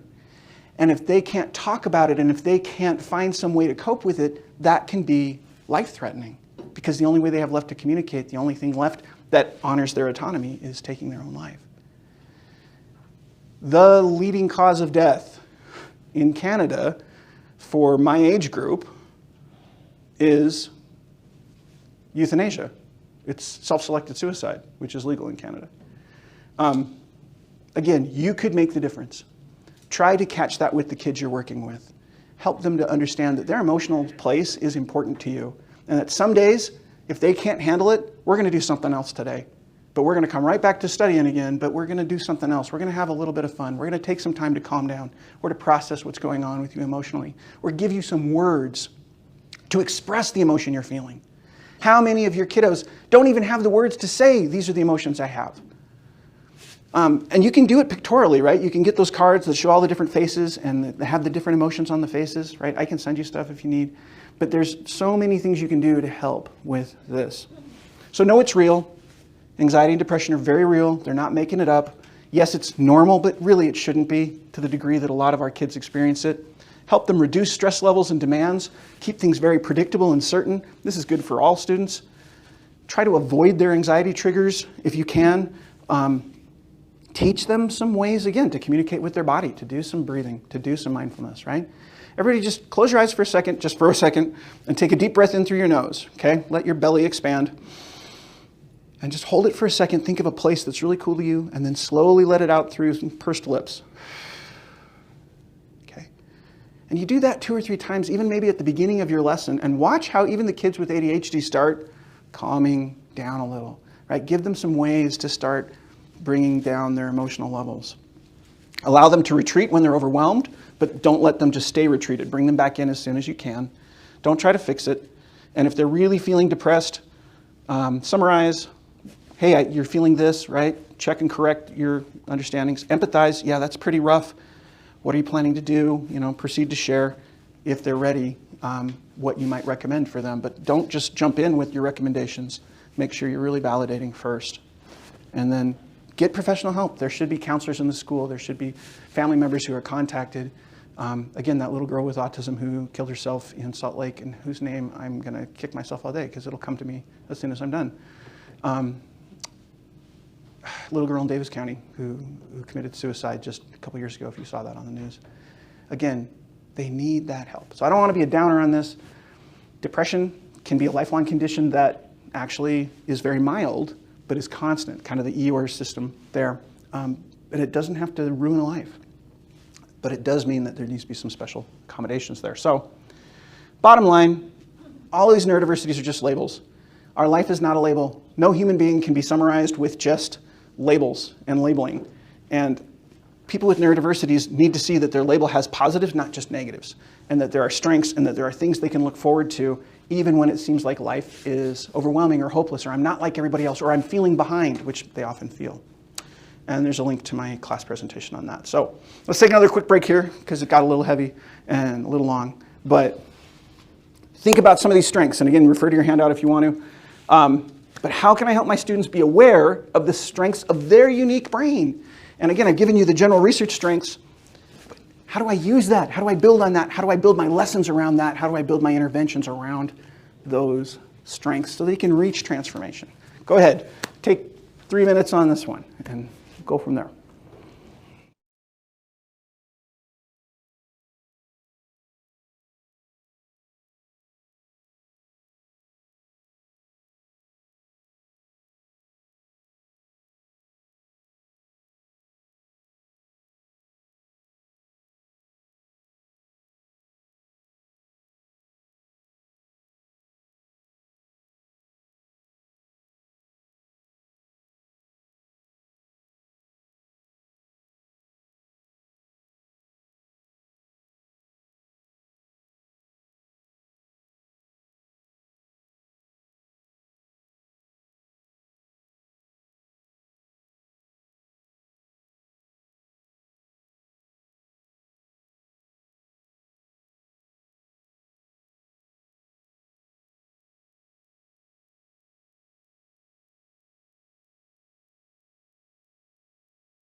we'll go through some stuff, but I want to leave time for questions, and I want to make sure we're doing something practical. But go ahead and wander back to your seats again and hang in there.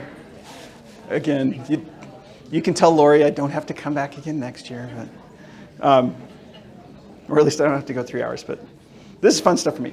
Anybody find anything as you talk about building on strengths, any strengths that stuck out to you that like, oh my gosh, yeah, that is a strength my kiddo has, or I've seen that, or here's how I built on that. Any insights from answering these questions you want to share? Yeah. I really liked how a lot of the overlap I felt was with compassion. And Yeah. increased ability to have empathy for other people. I think I definitely see that with some of my kids too. Right, there's nothing like going through really hard times that teach compassion, and so compassion is going to be a strength you'll see over and over and over, and don't discount that.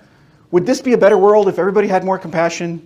Holy crud, yes, especially right now, right? There's just not much compassion in the world, and so if you see kindness in your kid, reinforce the crud out of that, because it's so critically important that we live in a world that has that compassion. I love that, thank you. Other strengths that you saw or that you want to build on or point out more to your students? It is easy to become frustrated working with Pooh and Tigger and Owl and Piglet and Eeyore, okay? It is extra frustrating because you have to get through some of that presentation to really be able to connect with the person. But as we really focus on the strengths and on building on those strengths, you can become good at connecting with anybody regardless of their neurology, regardless of their wiring, and again, helping them learn how to communicate. And that's great practice for all of us. So thank you guys for doing what you're doing. This next section, I want to quickly go through life seasons, because how many elementary teachers in here? How many junior high? High school? Okay. Gets less and less each level, right? Anybody work with adults? Last year there was a couple. Okay, we got a few that work with the 18 to 21, 22. Okay. That's awesome. There is a funny thing about little kids with neurodiversity. A fun fact, they grow into adults with neurodiversity. And like we were saying, even anxiety and depression, they come in waves, but it never goes away. It is the brain wiring. Now the good news is that with neurodiversity, your brain will keep wiring throughout the lifespan, but I want to give you some quick looks throughout the lifespan, some little peeks and some little tips through these different seasons, because we really need to focus on each one of these and helping them get the most out of it, but also preparing them for the next stage. It's so easy to get caught up in where are they right now today without thinking of where are they going to need to be a year from now? Where are they going to need to be, whatever. And I know our plans and our goals are supposed to do that, but I have seen so many transition plans that like, this person is not going to be ready. And that's why I work with transition. So check your handouts and that kind of thing. I'm going to use autism for the example, okay? Autism, it's a neurodevelopmental delay, makes it harder for us to communicate with others, to understand others, to filter sensory information out or abstract information, or to deal with things when there's uncertainty or difference or change. It makes it hard for us to act or react as neurotypicals would expect, or to create and maintain relationships with neurotypicals, and it's very unique to each person. Okay, I'm not going to go through the DSM, but you can look it up. One of the things I want to point out though, with autism, and this is true of a lot of neurodiversities, symptoms must be present in early childhood, but may not become fully manifest until social demands exceed limited capacities. A lot of times it's, again, when life demands more than you're able to give, and so that's where I dropped out of school in junior high. My social skills were nowhere near where they needed to be for being a teenager. And thankfully I was able to get through that. 5 major areas of deficit: social, communication, intense focused and interests, sensory sensitivities, over or undersensitive, and rigid routine and repetition, okay? So everybody's autism is going to look different. Everybody's development is going to be different. Development is going to be uneven. There is no one path for any neurodiversity on this is how everybody goes. Those 5 stages is about as close as you're going to get to like a single path that seems to be consistent. In terms of actual abilities, it's going to look different. What's this person's biggest challenges? Their focus interests, right? So they don't have any communication difficulties, but guess what they're doing? They're only talking about dinosaurs, okay? Or Pokemon, right? Japan is the land of autism, right? So almost autistic special interests come from Japan. And what we consider to be like autistic here is very normal in Japan, for the record, having lived there for a few years. B, again, here's somebody who's got a lot of sensory sensitivities and some communication issues. But guess what? If you're feeling overwhelmed and uncomfortable, you're not going to want to talk, you know? It just is how that goes, right? If it's 150 degrees outside, you're not wanting to talk to anybody, okay? That's just how it goes. If there's somebody blaring an air horn, you're not wanting to have a conversation right then, okay? So sensory sensitivities affecting communication, and this one is probably nonverbal, and of course has no sensory sensitivities, but that's probably just because they can't express them. Give your kids tools to express what's causing them pain, and especially, this is totally an aside, but one of the things I get asked to talk about most is sex education, and one of the things you've got to teach as a speech therapist, as someone who works with communication, is teach the child how to refuse and how to tell somebody if they got hurt somehow. They've got to have some way to communicate that. Those two things, if they don't have those, can set them up for exploitation and for a lot of pain that does not need to happen. Again, if you've met one person with autism, you've met one person with autism. Normal is a terrible word because it is a statistical anomaly. So let's talk about statistics for all of our people who love math in here. Normal just says if we had everybody in this room stand up and measure you guys by height, we would find that there's a range of heights in here. There are differences among human beings. Most human beings, their height falls in here, okay? If you're Shaquille O'Neal, your height falls out here. If you're my wife, your height falls out here, okay? She claims to be 5 foot, okay? But that's all it means. Normal is a statistical anomaly. Again, there's nobody in the world who is average height, average IQ, average skin color, average eye color, average grade level, average blah, blah, blah, average age, nobody. If you were perfectly average in every measure, you would be this person right here, and you also wouldn't be normal at all. You'd be weird. Something would be really weird about you. A good rule of thumb for autism and for most neurodiversities, but autism in particular, is that you're going to find almost any characteristic off on the extremes. There's some overlap with the neurotypical middle of the bell curve, but they're going to be way over here or way over here, and that can be positive or negative depending on what we're measuring. Anybody watch Seinfeld? Okay, what's his show about? Nothing. Little tiny details, the minutiae of human interaction. And by the way, his main characters have terrible social skills and are terrible people, right? Which is why, spoiler alert for an old show, they end up in jail at the end. But Jerry's autism has made him the most successful entertainer alive today. He's worth well over $1 billion. He collects like actual classic cars in garages. And that's the thing about Jerry Seinfeld. At age 60, he's still figuring out who he is. For example, in recent years, as he's learned more about autism spectrum disorders, he sees it in himself. I think on a very drawn-out scale, I think I'm on the spectrum. Why? What are the markers if I were sitting here analyzing you? You're never paying attention to the right things. Basic social engagement is really a struggle. I'm very literal. When people talk to me and they use expressions, sometimes I don't know what they're saying. But I don't see it as dysfunctional. I just think of it as an alternate mindset. Being disabled and eccentric is money, okay? That's the difference, folks. That's really the only difference. If you're Bill Gates, you're eccentric, okay? If you're Jerry Seinfeld, you're eccentric. But this is the guy who literally made a B movie called The B Movie, right? Anyway, outliers means that you're not going to find any real patterns. You don't look autistic, right? I've been told so many times, well, you don't look autistic, or you seem so normal. Could you imagine if that was the best compliment you ever received? You seem so normal. That's not what a compliment is, right? A compliment is, wow, you're exceptional. You stand out in this area, okay?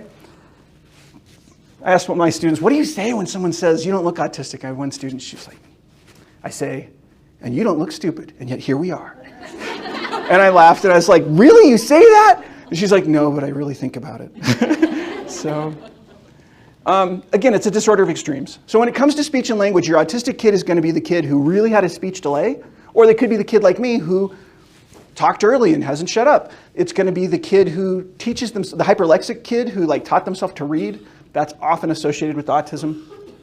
They may be really good at communicating, but they're going to use words that their peers don't use. Right? When I was a child, I was ostracized by my peers, mostly for using words like ostracized, you know. The little professor, echolalia, which doesn't have to be stopped, just channel that echolalia. Like if they can quote all the lyrics from that song, or they can quote all the scenes in that movie, or things like that, that's cool. And they sometimes do have peculiar voice characteristics, right? There's a stereotype with autism that we can be very robotic and very monotone, and that definitely happens. However, again, the kids like me with autism who wanted to imitate every voice we heard, Cookie Monster, whatever. I can still do an Elmo. I won't, because we're on video.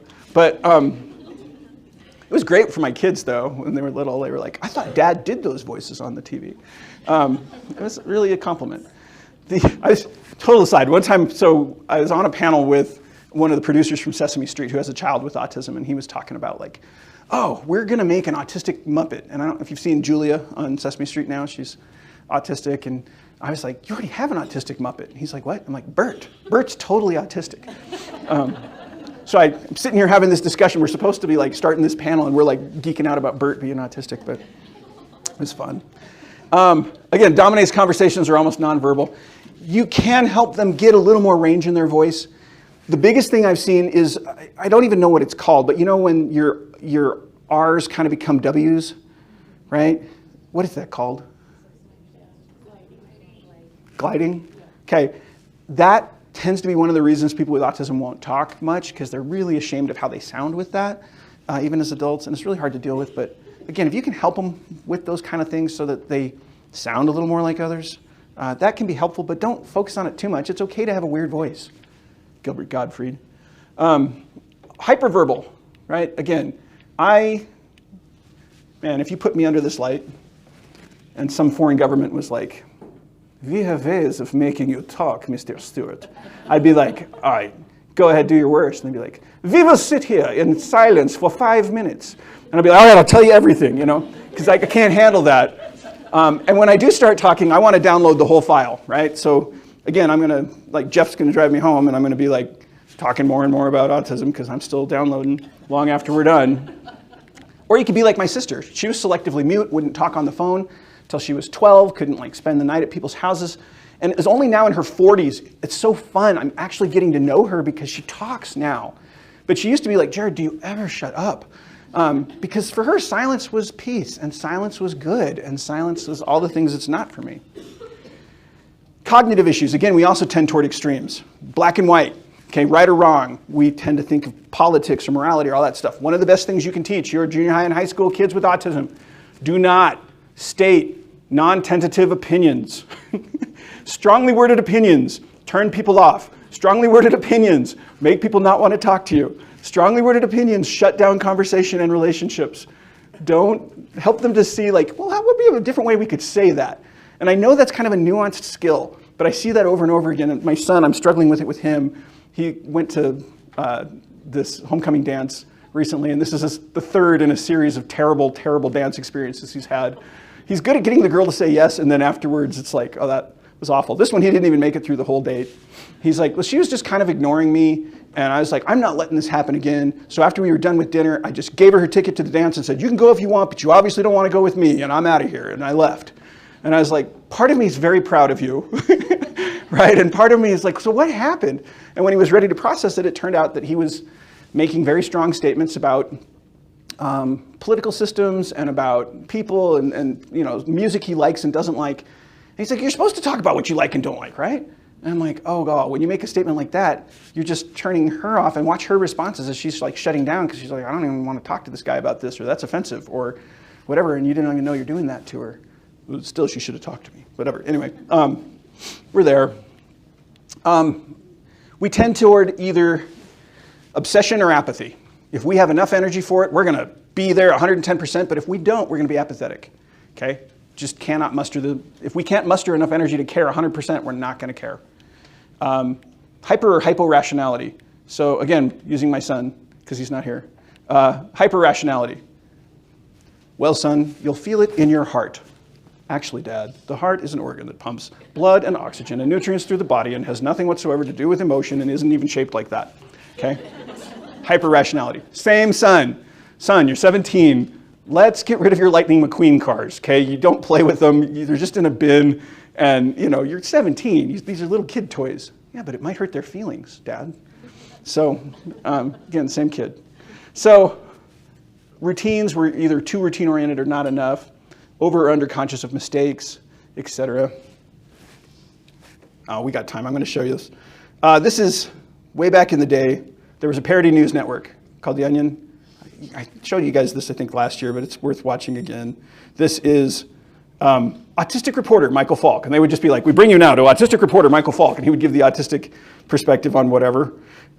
He has autism in real life, but he plays it up for the thing. Autistic reporter Michael Falk joins us now with his interview. Nice to see you again, Michael. I cannot see you, Brooke. I can only hear you. Right. Okay. Hello, Brooke. I finished speaking with Brian Wasserman 26 minutes ago, and I've been standing here since then waiting for you to talk to me. Watch that interview now. Brian Wasserman used to live in a very big mansion. Now he lives in a tiny jail cell.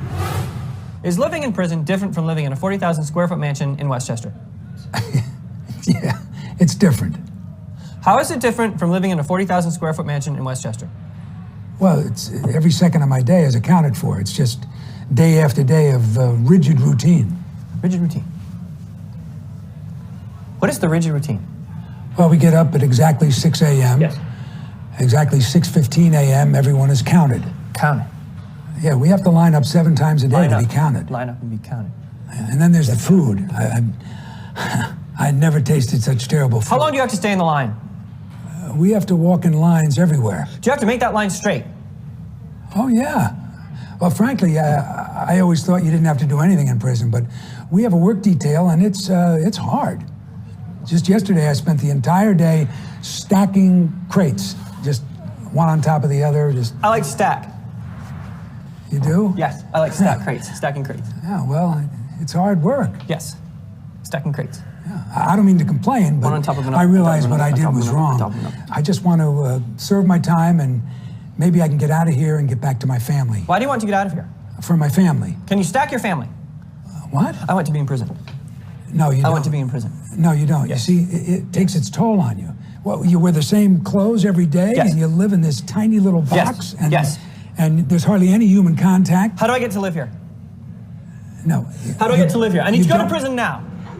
I don't think you understand. Now. See, this is a scary place. Now. I mean, sure, there are normal guys like me who are in here for embezzling and fraud, but that takes too long. we I need to go also to prison have now. violent I need to offenders. go now. I mean, the guy in the next cell over, he robbed the convenience store and shot the cashier. Robbed a convenience store. Yeah, I so, shot the cashier. Shot the you know, cashier. Okay. I mean, it's a Make sure the scary cashier's place. dead. It's rough. Make sure the cashier is dead. We're exaggerating here for the sense of humor, but it really, again, rigid routines can be a great advantage to us, but also a real barrier. Autism is finding the needle before noticing the haystack. Autism tends to be really detail-oriented and misses the big picture. ADHD tends to be really big picture and miss the detail. Again, differences there. Sensory extremes. Again, we talked about these, but any sense can be into the extremes with autism. So be very aware of this, because this is the source of most meltdowns. To this day, if I melt down, it's probably because something sensory is going on, okay? So, did I tell you guys my sand dune arch story? Okay, I'm telling you my sand dune arch story. It's really embarrassing. So, took my family to Arches National Park, and there's an arch called Sand Dune Arch because it has sand dunes, which I appreciated. I think names should be very obvious like that. And we're there, and they're playing in the sand, and I'm like, okay, we're doing pretty good, but I'm wearing sunscreen because there's sun in Utah, and it's horrible, and I hate sunscreen. I can feel it. It never like soaks in to the point where I don't feel that I have sunscreen on. And it's not just on my arms, it's on my ears, and I hate things touching my ears. And so I'm wearing the sunscreen, but I'm standing here with my children having a good time. But as the day goes on, they're still wanting to be at Sand Dune Arch. And people are kicking sand, and they're building sand, and sand is getting stuck in my sunscreen, and the sun is coming up, and it's getting hotter, and there's sand, and there's hot, and then there's more kids coming, and there's more noise, and more sand, and more hot. And all of a sudden, I go to my wife, and I'm like, honey, I think we need to leave. And she's like, what are you talking about? The kids are having a great time. And I'm like, honey, I think we really need to leave. And she's like, oh. Hey, kids, it's time to go. We got more arches to see. Oh, Mom, really? No, come on, it's time to go. And as soon as she says it's time to go, I bolted for the car. And she's like, what in the world? She gets to the car and I'm like dumping the water bottles on myself and like trying to get the sunscreen off because I'm like, I can't get the sand off of me. And and she's like, what are you doing? That's our only water for today. And I'm like, I'm getting the water. And I'm totally in meltdown. And I felt terrible. And we're right there in a public parking lot. It's really embarrassing. Sensory issues are the main reasons we melt down. And by the way, neurotypicals, we could make all of you melt down if we triggered your sensory stuff enough. Absolutely it could, right? If we like had like a really high background beep noise that just keeps going, and then we like had you be wearing like, burlap sacks, and we cranked the temperature up to 120, and we made you take a math test and kept poking at you while you were doing it and saying, go faster, why aren't you done yet? Why aren't you done yet? You would melt down. Congratulations. Again, we're not that differently wired, but be really aware of this. If you're encountering a problem with a child, make sure you've taken care of the sensory environment before you're dealing with anything else. This is also true of ADHD, not to the degree that it is with autism, but definitely take into account the environment that you're in with the kid. All of the different senses, not just the 5. Go through at least the 7 senses and maybe more. Yeah. So I work with a kid, and his teacher has expressed to me that she thinks he could be on the spectrum. Mm-hmm. And I thought that was interesting she would say that because like he seems to really like stimulus things. Like I take out the iPad, ooh, if he's in the hallway that's noisy, He loves it. Again, disorder of extremes. Yeah, both extremes. Okay, same student with autism. You come up to him and unexpectedly touch him, he'll jump right through the ceiling. Okay, same student came to me one day and he showed me his foot and he said, can you look at this? This kind of hurts. And his foot was like literally like green and infected. And he was like, yeah, it's kind of hurting. We had to take him to the hospital. He almost had to have surgery on his foot. He hadn't noticed it till the pain became a level that others wouldn't have seen. So again, there's certain things I need. So I have a bodily kinesthetic processing disorder, but I do not get enough kinesthetic input. And so when I talk, I'm going to move my hands a lot. And when I'm sitting, you'll see me drawing. And if I can pace, I'm going to pace because I need more of that stimulation, right? So I need more of the proprioceptive and kinesthetic. Everybody take your hands for a second. Just push your hands together kind of hard and just rub those hands together really hard. Is anybody that feels just amazing to in here? Got it? Anybody? It's totally amazing to me. Like I will do this and I love this, and that's one stim that my son and I have in common. I used to like touch my face and then COVID.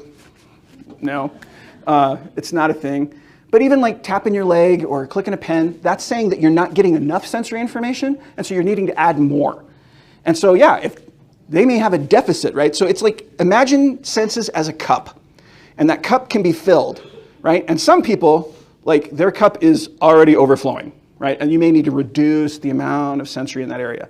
But a lot of us, our cup is really small. So you ever seen like those kids with, like Temple Grandin, she made that hug machine, right? She needed that extra proprioceptive pressure, and that was really helpful for her because she didn't have enough there. The cup was really empty, or it empties really quickly. Does that make sense? Some people with autism love going to rock concerts. You could not drag me to a rock concert even if it was a band I loved, because the noise level would just be no, absolutely no for me. But some people just love it. And again, extremes is the rule, not one particular. Most autistics will tend toward one extreme over the other, but they're both extremes you'll see. Most of us are, for instance, very introverted, but some autistics are the most extroverted people you've ever met in your whole life. So it's a great point. Yes, some kids really need more of it. So again, use their feedback to help see, oh man, if I'm going to get them working today, I've got to stimulate them. Okay? Everybody flap for just a second. Just try the flap. With autism, it's like, ooh, okay, yeah, I'm flapped. Does that feel good? Does it make anybody wake up a little? Okay, I got some people still flapping, right? Other people are like, no, don't ever ask me to do that again in public, right? Okay? Dr. Stephen Shore, he was like, yeah, I was on the plane here, and we were going through a bunch of turbulence, and then I realized, this plane is autistic. The wings are like doing this, and I was like, yeah, this is cool. But anyway. Yes, please go ahead. Yeah. So I've been thinking about parents of kids who are autistic, and I have worked with parents who want me to keep working with their child and keep working with them until they are neurotypical, which is unrealistic. And also counterproductive. Do you have any suggestions of things to say to parents to assist them in accepting or...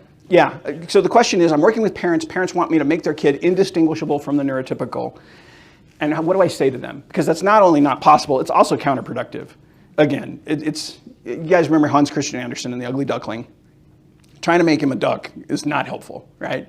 And he's never going to quite fit in with the other ducks. Realizing he's a swan and helping him become the best swan he can be is going to be awesome, right? So we will get to that, I promise. And if we don't, ask at the end here. But I have a whole section of slides on this because I run into that same thing all the time. By the way, autism is genetic. Okay, it's like 90% genetic. It's one of the highest correlations with genetics. So if you're working with parents of an autistic child, guess what? There is a 9 in 10 chance that one of those parents is probably on the spectrum, probably undiagnosed, and they probably were never, therefore, able to celebrate the success so much as they wanted to blend in and become a chameleon who looked the same as everybody else, because that's helped them in their life. So even when they're saying this, know that it's coming from a really good place with those parents, right? The sensory stuff, though, because we're being overwhelmed sensory or not getting enough sensory, we tend to have some emotional issues, as anyone would if they were having too much or too little sensory, which makes it very hard to be socially aware, which messes our social skills and our other executive functioning skills. But sensory is kind of the basis, the foundation of all of it. This is Danny Reedy's theory, and I agree with him. Stimming, we just talked about stimming. Allow them to stim, unless it's a completely socially inappropriate stim. And I don't know if I want to share this on video, but when I was in first grade, I discovered that rubbing certain parts of my body on the desk felt really good. My first grade teacher, God bless her, Mrs. Kapolchuk is still teaching, wow. But thankfully, she was able to help me find other ways to stim, because that could have literally ruined my life, right? There are people with autism where that becomes a real problem. And again, not even because of any sexual thing, but just because it's a stim. And so learning to deal with that and finding ways to stim, unless it's totally socially unacceptable, let them stim. Who cares if they flap, right? Unless they're like, I want to learn not to flap, who cares, right?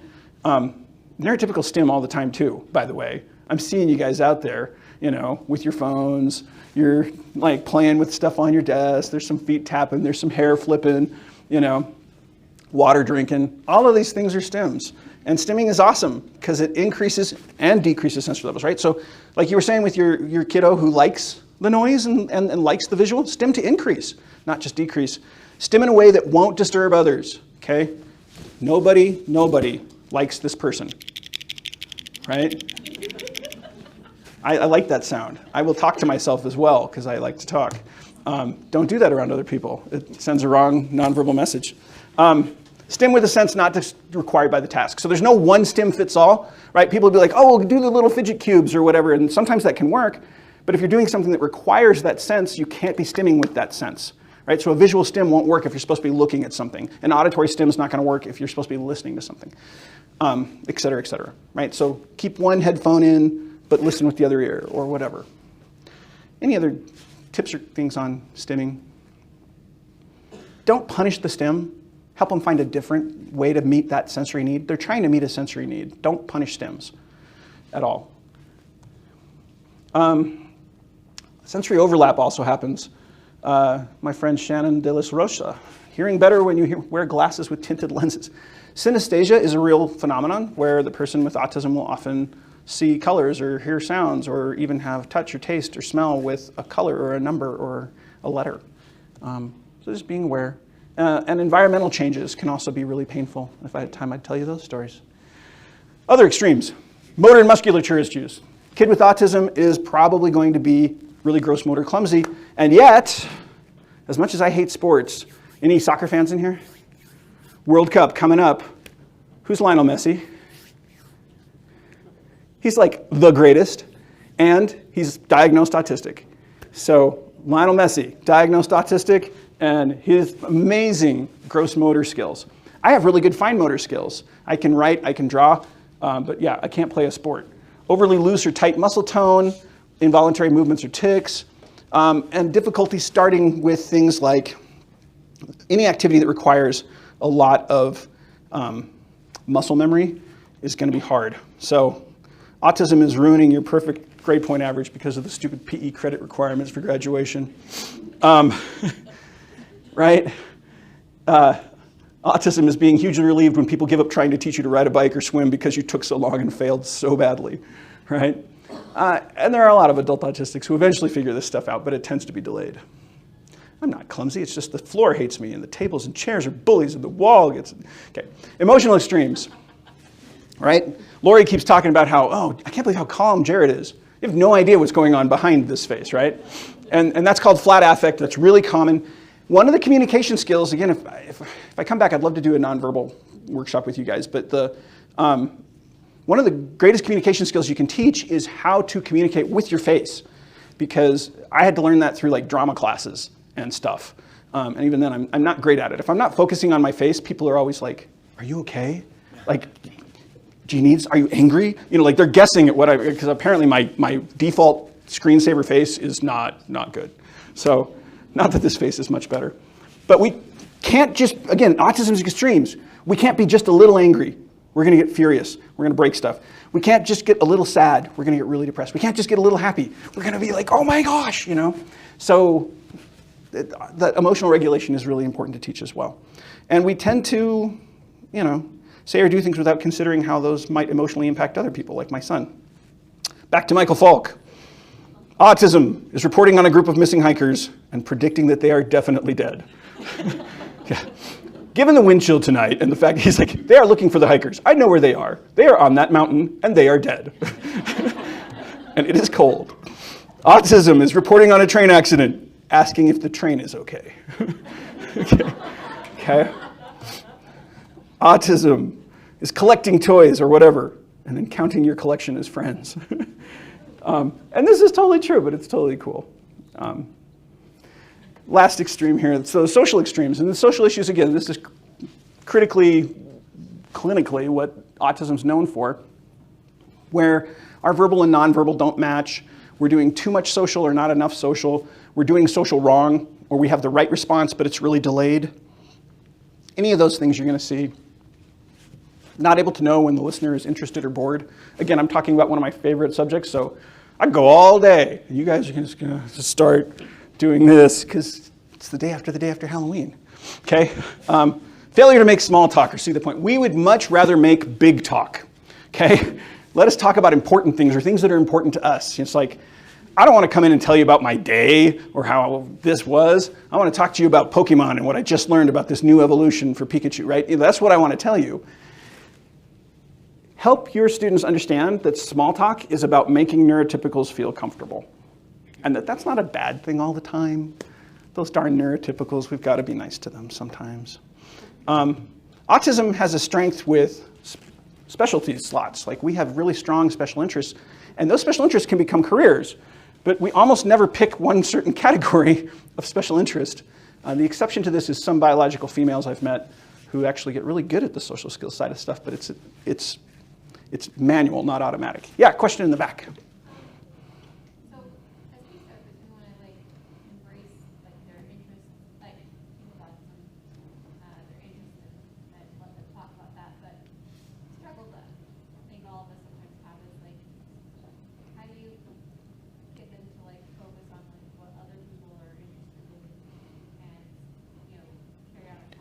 How do you get them to focus on what other people are interested in and not just downloading their special interest?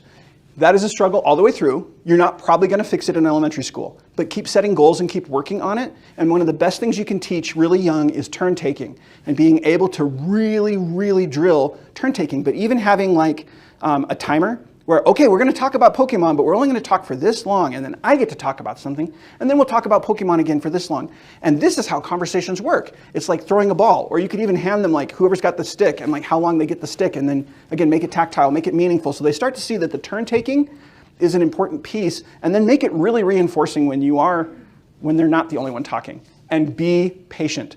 For some people with autism, this never gets better until much, much later, like 40s. 50s, okay? Sometimes later. But it does get somewhat better. And they realize enough times that people don't want to sit there and listen to a half-hour explanation of what Loki you're wearing. So, but it's still there. Start with the turn taking. I hope that helps some, but yeah, really focus on that. That's a great, great question. Autism is calling in sick because there's a staff retreat. Okay. I never went to our staff Christmas party for years, and my boss thought I was just like a terrible employee until he realized I was autistic, and I was like, I've been with these people all day long, and I'm done. Okay, I mean, it's great you guys want to have a party or whatever, but I have no desire. Are you going to play games there? No, I'm done. Right? Again, neurodiversity doesn't. I'm not going to spend a lot of time on this. This is on your handout too, but neurodiversity doesn't come alone. Don't let one single piece of neurodiversity overshadow the others. And realize there may be other pieces. But also don't get overly pessimistic. You are working with the person at the lowest, weakest, most behind their peers point of their lives. And so it's easy to think like, oh my gosh, I have no idea how the future is going to be for this kid. You cannot know how someone will turn out. And we get way pessimistic when really even the most serious cases of autism get better with time. Okay? Who knows who Donald Triplett is? First case of autism ever. Okay? In 1938, he was 5 years old. Any guesses where Donald was? In a mental institution. He'd been there since he was 3 because he was hopelessly insane, apparently. Autism is based on Donald, right? Donald would flap his hands, he would spin things, he focused on objects instead of people, he didn't listen to adults, he was lost in his own little world. And in fact, that's what autism means. Autism means self-focused. Like auto means self, right? Like automobile, self-moving, right? And so Dr. Connor, who's the guy who came up with the diagnosis of autism, he found Donald in a Mississippi institution and said, Donald maybe shouldn't be here. He's different than these other people. Any guesses on how Donald turned out? He did not get any early childhood intervention. He didn't get ABA. He didn't get speech therapy. He was the first case ever. It's the 1930s and 40s. We had a world war to fight. Any guesses on Donald? This is Donald today. He is still alive. He graduated high school. He graduated college. He is a retired bank teller. Donald learned to drive at 27, got his driver's license. He's not a great driver. He's kind of awkward, but he does great. He still lives in this little town called Forest, Mississippi.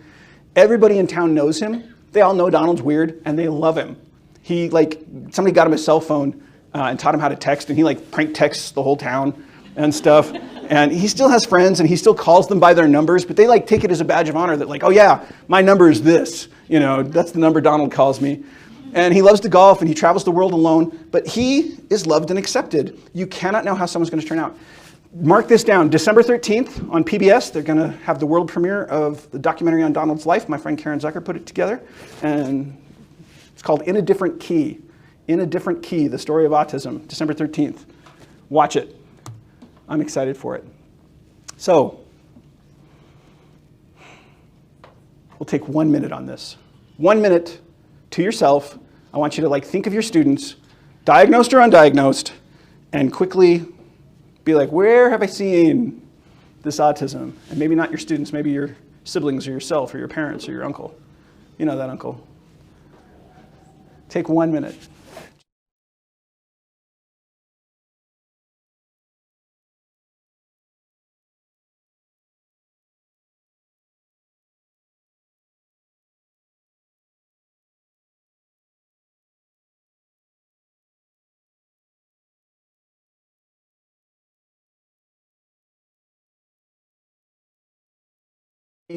Is thinking about that you're like, oh, I need to do a better job of trying to incorporate addressing that into my treatment with this person, whether it's, again, a family member or a student or whatever.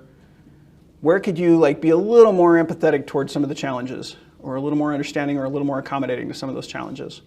Anybody? What were some thoughts? Yeah, thanks, this side of the room. I liked your idea of incorporating more scripts, and sometimes, I try and help them come up with it, but maybe before that I should be providing just more things that they should say, and maybe they could choose from a list of options of different things, and then they can, at some point, get it on their own. Okay, so you like the idea of scripts to help them with a lot of these deficits, and absolutely it's incredibly important.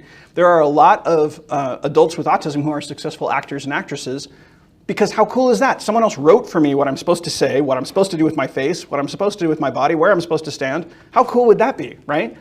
And so Daryl Hannah, who's in her 60s now, was diagnosed with autism and supposed to be institutionalized as a kid, but her mom was like, no, and she went on to be a movie star, right? Who uses social stories in here? Anybody? If you're not using social stories, use them. They're really good with autism, but they're really good with lots of other neurodiversities as well. But that's what they are. They're a script. They're just a very simple script with pictures to go with each piece of the script to help them remember, okay, here's how we handle this, or this is what we do here. And you can write a social story for anything, right? So I've been working with the Church of Jesus Christ of Latter-day Saints. I'm on their advisory board now, and we're looking at pictographs, and we're also looking at social stories for a lot of like religious worship services and ordinance work and that kind of thing, and it's really cool. Social stories are really critical. All right, I'm going to buzz through this one because of time. Is there a particular season of life that you'd be interested in talking about? A particular time in kids' lives that you're interested in? Anybody? Okay, I'm going to just go through really briefly. Then you can always ask questions and look at this stuff. But it doesn't, regardless of what age they are. And this speaks to the question that was asked earlier. What do I tell parents? The goal is actualization, right? To help them reach their full potential. Okay, so throughout whatever season you're in, you're trying to actualize the person. And you're also trying to help, the people around them to be able to have better relationships with them too. Trying to empower parents and siblings. So in early childhood, again, this is where you're going to be looking for a lot of these basic challenges, and yet knowing that a lot of kids aren't going to necessarily show this stuff, but they probably are only going to come to you if they're having problems with language, right? You see my Ernie doll there? And the nasty thing hanging out of my mouth. I wouldn't take a bottle and I wouldn't take like a binky. But I needed oral stim to fall asleep, and so I like chewed on this blanket until it eventually became so nasty that my parents threw it away. Oh, the binky's gone. It's gone now. And then I ground my teeth for a while. Make sure though that if you can, with children, that they're getting lots of intervention. The early childhood intervention, at least 20 hours a week of some kind of therapy, whatever they're responding best to, that's going to be the best. And I say that as someone who, like, my degree is in applied behavior analysis, so that's what I am. But ABA is one of many modalities, and it isn't right for everybody. And certain types of ABA are not right for anybody. And don't forget to look at things like sleep or digestion or biological issues, allergies. Those kind of things are super important and often get overlooked. Okay, I'm not going to go through this, but in the elementary school years, again, this may be when signs first show. This was the best Christmas of my life. Nobody told my face. Socially issues, right? I used to be socially awkward. I still am, but I used to be too. Watch for bullying and teasing. Give them tools to tell someone that they're being hurt or they don't like what they're doing. Help them understand that other people who are their friends may not be their friends. And again, if I had time, we'd talk about more of that. Good habits are the key. What you're doing in elementary school, again, you are not in a sprint. You are in a marathon. So in elementary school, if you're working with the child, like I said, you may not be fixing anything, but you're also going to be building toward a future where they can do the stuff. And so helping them establish good habits of how they talk to themselves, right? How do you communicate with yourself? Do you beat yourself up like I did? Or can you come up with better ways? Can you talk to yourself like you would your best friend or someone you really cared about? Helping them get into habits of working hard, habits of learning social stories and scripts. Can you stretch them where they are? Again, the key is finding the zone of proximal development, okay? Everybody has a comfort zone, a growth zone, and a danger zone. You will know your child's danger zone because they will melt down, okay? And withdraw and get angry and everything else. So if you're hitting danger zone, regardless of what your plan says, pull back, revise the plan, and get them into growth. The idea is to get them just out of their comfort zone, just enough, and stretch them just a little, okay? Temple Grandin. Sometimes parents and teachers fail to stretch kids. My mother had a very good sense of how to stretch me just slightly outside my comfort zone. Help them build stories of success. It's more important that they're feeling like, oh, I can do some stuff and I have hope, than it is for them to achieve all of those milestones in elementary school. In the teen years, this is me as a dropout from school. Again, lots of problems. Usually this is the worst time. If I had time, I'd show you this video. It is hard. And it's even harder for biological females with autism, okay? They don't even tend to get diagnosed until their teen years or later because they're often misdiagnosed as sensory processing, bipolar, anxiety disorders, ADHD, that kind of stuff, when really it's autism. And it's different. But again, autism was based on Donald, not on a girl. So there is some thoughts of the next DSM having a female diagnosis. Eating disorders are really common. Watch for that kind of stuff. Again, watch for exploitation, all of these kind of things. But I'm not going to spend a lot of time on it, but like I said, sex ed gets so overlooked, but this is so critically important to teaching them to cope with their anxiety, teaching them to have ways to even think about or labels they can put on, words that they know, having a vocabulary for what's going on in my head. Oh, this is the I'm not good enough story my brain is giving me again. Oh, this is the what if story again. Okay, now what do I do? Right? Helping them have words gives them power over the thing they have words for. Until we have terms for something, we can't really do much with it, right? Once we both understand, oh, that's a table, we can talk about moving the table. We can talk about whatever. High school. Yes, I did go to prom. Keep in mind it was an island in Alaska. But this is where you're kind of over or underachieving. You're kind of taking off. Help them figure out some useful skills. Help them have a special interest that's going to line up with something cool they could do in their life. And help them get ready for transition, right? I'm not going to go through this a ton, but I want you to see it gets better. With transition, autism and all of these neurodiversities, they get better. If you look at outliers, people with autism tend to either get jobs nobody else wants or jobs that everybody wishes they could have, okay? And so you get professional writers. These are diagnosed adults with autism, like Pulitzer Prize winner Tim Page, or Nobel winner Orson Scott Card. Actors like Oscar winner Anthony Hopkins, or leisure and recreational people like Lionel Messi we were just talking about, the soccer player, musicians like Questlove, if you ever watched The Roots on The Tonight Show, he's autistic. Artists like Stephen Wiltshire, the human camera, or research and educational people like Vernon Smith, Nobel Prize winner, or technical people like Elon Musk, who happens to be slightly successful, and tons of people with really niche skills can make it. There is so much coming ahead. And so helping them see that they have a real plan for transition and what are they going to do after high school?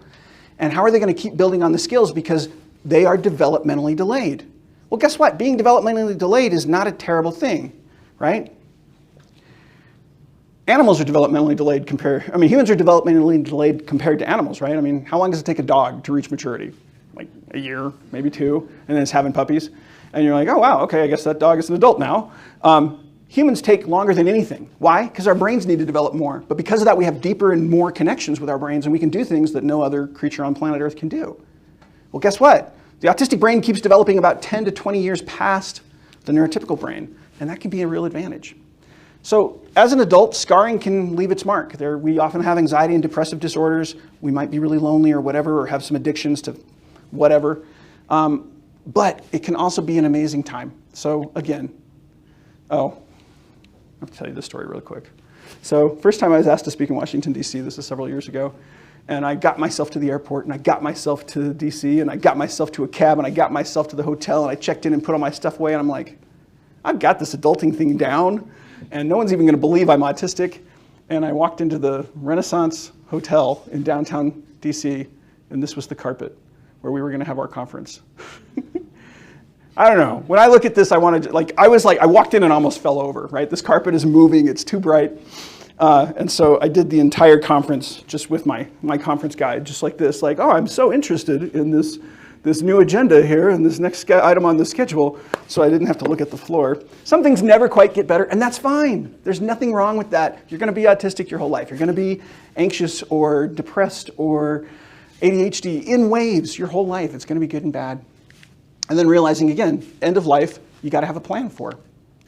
So as you think about what season your person is in, again, one takeaway I want you to have is to ask yourself, how am I setting this person up for success in the next stage? Whether that next stage is the next grade, or the next teacher they have, or the next therapist they have, or maybe it's graduation or whatever. Some final points and tips, and then we'll be done. Again, neurodiversity gets better. Maximization, plans, empathy, and pacing. Neurodiversity gets better. All of the studies are showing that you have a developmental delay. So over time, things get better. And even when you have a lot of disabilities or even intellectual disabilities on top of the neurodiversity, they're getting better. All of the studies are showing it.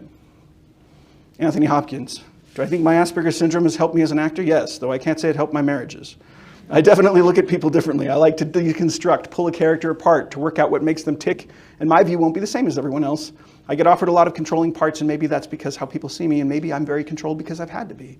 I don't go to parties, I don't have many friends, but I do like people. I do like to get inside their heads, which is kind of creepy from Hannibal Lecter, but when kids get out of school, they're much more likely to find success. Being in school is the only time you're expected to be good at everything. As you get into college and stuff, you can specialize. And as you get into adulthood, you can even like not do math. Okay? Won't read this. Social skills and social opportunities get better. A lot of people with autism even get married. And as Temple Grandin says, you go to work and you find friends at work because that's where adults make social connections, right? Oh, this is Amy Gravino. She was our keynote speaker at UVU last year. But she talks about, I wish I could go back and tell that 11-year-old me that was suicidal and thought she was the ugliest, most terrible person on earth, that someday you're going to be a woman with a master's degree in her own company who's helping make the world better for people like you, and that people respect me and that you have friends. She's like, I wish I could tell him that. Temple Grandin, the thing about being autistic is you gradually get less and less autistic. You learn, okay? You get less and less problematic with it. Now, stop worrying about normal. Don't make them look like a neurotypical. This is what you want to share with those parents, okay? Accepting neurodiversity, celebrating neurodiversity means realizing that neurodiversity is not some broken version of normal. They're a normal version of them, okay? You are a normal Jeff Glenn, okay? Congrats, all right? Just as you are. Trying to be like everybody else did not help Pinocchio become a real boy, right? And the kid who thinks I'll be real when I'm normal will never make it all the way. Will never be able to feel like a normal person. And you can talk to autistic self-advocates and they say this, right? I've spent decades of my own life striving to make myself over into that elusive normal and hating myself for not succeeding. The more normal I tried to be, the less normal I secretly felt, the more of a failure, right? I've learned to fake being normal, right? I can do it, but here's the secret. I can be me. It's okay to be me. And they need to hear that. So normal is not your goal, right? Learn to be your best self and love it. That's true for all of us. Now, I'm not saying don't go for any of these normal goals. If you have a cultural norm that they want, go for it. But they need to pick it. They need to say, I want to live independently. I want to drive. I want to date. I want to have kids. Then good, great, go for it. Prepare for it. But do all neurotypicals go to college? No. Do all neurotypicals live on their own or date or marry or stay married or have kids? Do all of them drive? No. Again, normal is what? It's statistical things. So our goal is not normalization, it is maximization, right? Normalization says you've got to be fixed. Your disability is something to get rid of. Normalization says you need to look the same as the neurotypicals, but what we're looking for is maximization. And maximization, this is key. It says, I accept you for who you are, let's figure out where your strengths and challenges are, and let's get a plan to get you where you want to go. It's going to actualize your potential as a neurodiverse individual and help you become your very best self and achieve your very best future, instead of saying, how can they become the best approximation of everyone around them? It's not going to work, okay? So maximize. To do this, you need a plan. Make sure your plan, over time, make sure that the person themselves with the disability can run their own network. If they can't, they won't ever be able to become fully independent, and that's okay. All of you right now have support networks, okay? There are things you don't do for yourself, right? I'm going to the dentist next week, right? Because I saw that Castaway movie and I'm not interested in doing my own dental work, right? Every one of us have people we rely on, but as long as we're running the network, we're independent. It's when they can't run their own network, that's the problem. Last tips here. Remember, empathy is a two-way street. You're the neurotypical? Great, you're supposed to be extra flexible and better at communication. So pick up the slack, people, right? It is ironic that autistic people are expected to have trouble with insight into others when so many NTs have trouble with insight into us, right? It's called the double empathy problem. Oh, if I'm having trouble understanding you, it's because you have autism. If you're having trouble understanding me, it's because you have autism. The answer is always your autism's wrong, okay? And we need to help them to work on their social skills in a positive way. Here are some tips. This is in your handouts too. Instead of talking about them as if they're not in the room, remember they can hear you and always assume they're listening and understanding. Instead of assuming that autism defines them, remember they get to be an individual. Instead of believing their perspective makes them less reliable, remember that that's your own bias there, and try to get into that world and understand what they're saying. And if they're reporting bullying or abuse, you darn well better take it seriously. If they're in pain, it might be something you can't even feel or see or smell or taste or touch, but they're feeling it. Instead of allowing the world to teach them their autism or their disability is a bad thing, tackle it head on, reinforce how awesome they are and where their strengths are, and instead of loving the child but hating their disability, just love the child, right? If you're talking to someone with a neurodiversity, respect our accommodations. Consider our timing, like, is this the right time? Is this the right setting? Minimize the sensory overload if it's there. Don't require us to make eye contact or take our silence personally or our hyperverbals or our nonverbals. Try to sincerely connect with our interests and strengths, but also as a person. Allow us space to process or comment.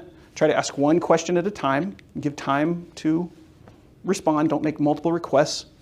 Don't keep changing the topic. Like I said, I was on a podcast with Debbie Worthen. She is ADHD. And to this, I don't know what our podcast was about. I don't. Every time she'd ask a question, I'd be like, oh, let me download that file. And I'd be like 3 sentences in, and she'd like, brand new question, and we go somewhere else. I'm like, oh, I guess we're doing this now. Okay, so I have no idea. Don't listen to it. But no surprises, right? Try not to surprise us. Prepare us, prime us. Even if there's like a fire drill coming up or something, you can be that trusted adult who tells them like, hey, there's going to be a fire drill today, and here's what we do. Here's a script, okay? Teach them about social idioms, slang, social skills, friendship skills, and even meta-social skills, like being able to deal with their failures or to understand that there's different levels of friends and each level of friend. Like, you could probably make a strong statement about your opinion up here, but not with this girl you just asked to the dance, okay? And teach nonverbal communication. Again, I don't have time to go through that today. There's a little bit in your handouts. This is a great technique. It's called the social autopsy. I didn't invent it. It was Dr. Richard Lavoie. But basically, when things have gone really bad, if you're the person with neurodiversity, you often don't know what happened. How in the world did I ruin this friendship? How in the world did this person start? Why did they ghost me? Why did this happen?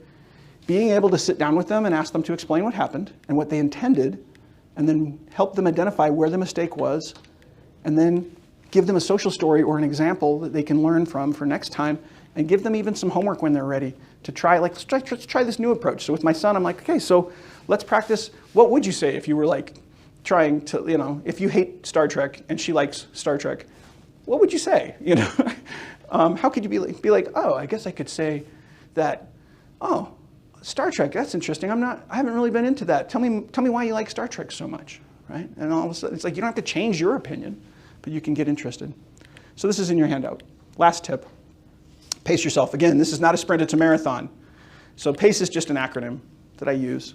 Make sure, as you're working with the kid, that there's a clear purpose. Why are we doing this? Priming, they're ready for it. Predictability, they know what's coming next. Patience, that you're able to give them the time that they need to be themselves and develop at their pace. Antecedents, that you're taking care of what happens before you're asking for their behavior. Autonomy, you're giving them lots of choices. AIDS, you're giving them lots of tools. Affinity, you're giving them lots of connection. Consistency, clarity, consequences, compassion, making sure that you're working on the environment as much as you're working on the person. Executive functioning supports so that they can make better decisions, but letting them make more and more decisions as they get older is critical. See through the behavior to the brain wiring, and then see through that brain wiring to realize that Jeff Glenn is a person, okay? Focus on strengths more than challenges, celebrate every little success, and never, never, never give up. Okay, it's almost 11:30, and I promised I'd be done. So ask yourself, what are the 3 biggest things you're going to take away from this training? And how will your practice and your personal approach be different because of what you've hopefully learned today? And if you have any more questions, I'm going to stick around for the Q&A groups you guys are going to have later here for a bit. But thank you so much for your time. Thank you for what you do. And thank you for the difference you make in the lives of so many people whose brains are a little different, but have amazing potential and deserve every chance for success. So thank you so much.